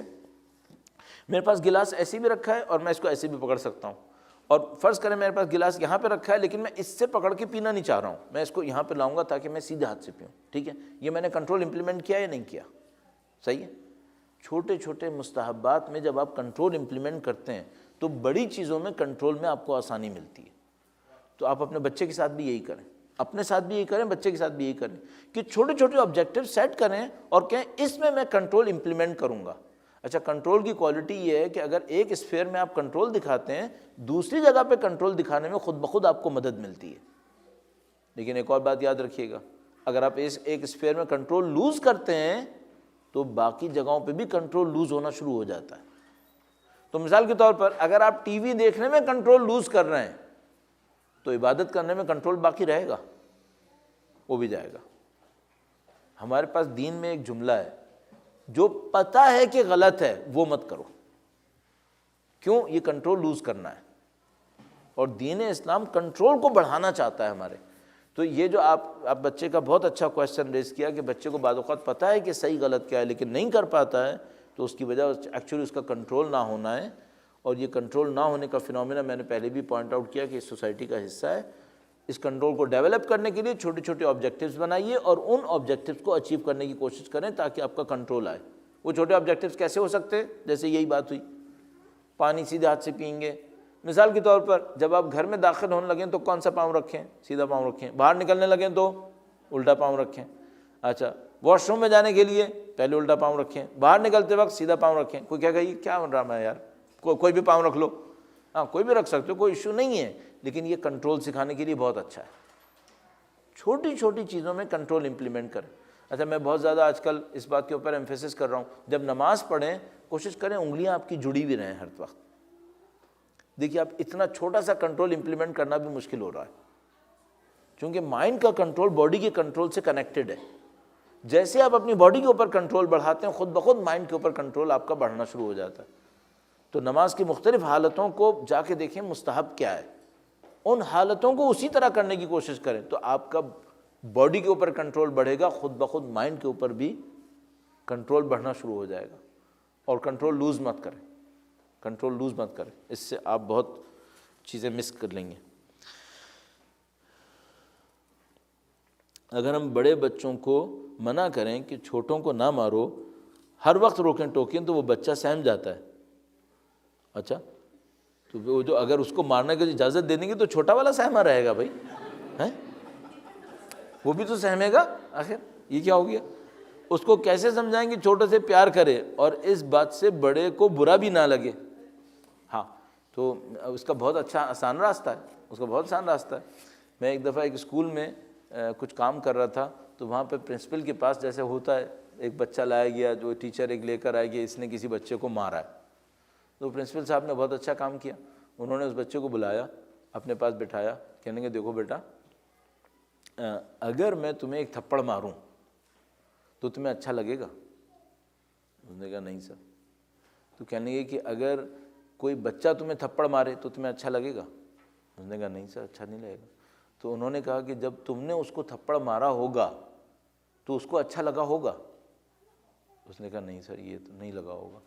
تو انہوں نے کہا کہ دیکھو، اب ایسا ہے کہ اگر تم کسی اور کو تھپڑ مارو گے تو تمہیں بھی کہیں نہ کہیں یہ بات اٹھانی پڑے گی، اور وہ میں ہوں گا جو اگر مجھے رپورٹ ملی کہ تم نے مارا ہے تو میں ماروں گا، اور میں اس لیے ماروں گا تاکہ تمہیں یہ سمجھ میں آئے کہ یہ جب تھپڑ لگتا ہے تو کتنا برا لگتا ہے. اس بات کو ذہن میں رکھنا. اچھا، وہ بیچارے پرنسپل نے ایسے سمجھا لیا. میرے ساتھ ایک اور واقعہ ہوا. میرے ساتھ ایسا ہوا کہ ایک بچہ جو میری لائف میں ذرا مجھ سے نزدیک ہے، اس نے کچھ اس طرح کا ایک پیٹرن اختیار کر لیا کہ وہ مثال کے طور پہ باڈی میں بہت اسٹرانگ تھا، تو وہ دوسرے بچوں کے سامنے وہ اپنی حرکتیں کر لیتا تھا. تو میں نے اس کو کہا کہ دیکھو بیٹا، میں نے زندگی میں ایک بات سیکھی ہے کہ جو کچھ تم دوسروں کے ساتھ کرو گے یہ تمہارے ساتھ ہوگا، اور تم تو پلان کر کے کرو گے، جب تمہارے اوپر آئے گا تو وہ ایسی جگہ پہ آئے گا جس کا تم پلان نہیں کر پاؤ گے. صحیح؟ تمہیں یہ پسند ہے کہ تمہارے ساتھ ایسا کچھ ہو؟ نہیں ہے پسند تو یہ حرکتیں مت کرو. تو ہم دو راستے استعمال کرتے ہیں. ایک دفعہ ہم کہتے ہیں اس بچے سے محبت کرو اس لیے اسے مت مارو. ایک دفعہ ہم اس سے کہتے ہیں کہ اس بچے کو چھوڑ دو، اپنے آپ سے محبت کرو، اپنا خیال کر لو، چونکہ تم جو اس کے ساتھ کر رہے ہو نا وہ تمہارے ساتھ بھی ہونے والا ہے۔ یہ اگر ہم سمجھانے میں کامیاب ہو جائیں تو ہمارا اپنا بیہیویئر بھی صحیح ہو جائے گا۔ کاش ہمیں یہ قانون سمجھ میں آ جائے جو میں بھی آپ کی خدمت میں عرض کر چکا ہوں کہ جو ہم دوسروں کو دیں گے وہی ہمیں ملنا ہے، وہی ہمیں ملنا ہے، اور تھوڑے سے اضافے کے ساتھ، تھوڑے سے اضافے کے ساتھ۔ تو جتنا دوسروں کو محبت دیں گے ہمیں بھی محبت ملے گی تھوڑا سا اضافے کے ساتھ، اور جتنا دوسروں کو اذیت دیں گے وہی اذیت ہمیں بھی ملے گی اور تھوڑا سا اضافے کے ساتھ۔ تو اگر آپ کی اور میری زندگی میں پریشانیاں آئیں، کچھ ایسی چیزیں آئیں جو سمجھ میں نہیں آ رہا ہے کہ کیوں آ رہی ہیں، تو دو چانس ہیں۔ ایک چانس تو یہ کہ وہ قانون جو ہے وہ ایکٹیو ہو گیا ہے، ہم نے کوئی غلطی کر دی ہے اور وہ قانون ایکٹیو ہو گیا ہے۔ ایک چانس یہ بھی ہے کہ خدا کسی آزمائش میں ڈال رہا ہے، اس سے بہتر دے دے گا، یہ چانس بھی ہے۔ دونوں صورتوں میں اپنے بیہیویئر کو جج کر لیں کہ ہمارا بیہیویئر کیا ہے، ہمارا بیہیویئر اچھا ہونا چاہیے، جو دوسروں کو دیں گے وہ ہمیں مل جائے گا۔ تو بچوں کو ہم دو راستے سے سمجھا سکتے ہیں۔ میرے خیال میں 5 منٹ ختم ہو گیا، میں آپ کا مزید ٹائم نہ لوں چونکہ میرے خیال میں ان کو کلین اپ کرنا ہوگا اور ان کو ہینڈ اوور کرنا ہے۔ بہرحال اچھا، یہ جو سیمینارز یا اس ٹائپ کے جو پروگرامز ہوتے ہیں، کیا اس سے تربیت کے سارے مسائل حل ہو جاتے ہیں؟ ظاہر ہے کہ نہیں، اس سے تو نہیں ہوتے۔ تو یہ کیوں رکھے جاتے ہیں؟ یہ صرف اس لیے رکھے جاتے ہیں تاکہ آپ کے اور میرے یہ ذہن میں آئے کہ بھائی یہ کام تھوڑا بہت فنڈامنٹلز آ جائیں کہ یہ کرنا کیسے ہے، اور یہ کام جو ہے وہ ایک پروگرام سے حل ہونے والا نہیں ہے۔ اس کام کے لیے مسلسل ہمیں اسٹرگل کرنی ہوتی ہے، مسلسل توجہ دیتے رہتے ہیں، کچھ پوائنٹس مل جاتے ہیں، ایک آدھ ٹپ۔ اب مثال کے طور پر اب تک اتنی دیر میں آپ کو کیا پوائنٹ ملنے چاہیے؟ کچھ پوائنٹس تو آپ کے دماغ نکال لیں گے، مولانا جیکٹ کیسی پہنی ہوئی تھی، بال کیسے تھے، اس کو آپ چھوڑ دیجئے۔ آپ پوائنٹ یہ نکالیے گا، نمبر 1 آپ کو خاموشی میں سوچنا ہے، نمبر 2 آپ کو کنٹرول کرنے کی عادت ہونی چاہیے، نمبر 3 اپنے بچوں کے ساتھ کمیونیکیشن کا برج بنانا بہت امپورٹنٹ ہے، اور مثال کے طور پر چوتھی بات کیا کہوں تو میں مس نہ کروں، خدا متعال کے ساتھ رابطہ بہت امپورٹنٹ ہے۔ اس ٹائپ کے چند پوائنٹس لے کر آپ اپنی زندگی میں کام کریں تو انشاءاللہ بات ہو سکتی ہے۔ درود بھیجے گا محمد و آل محمد۔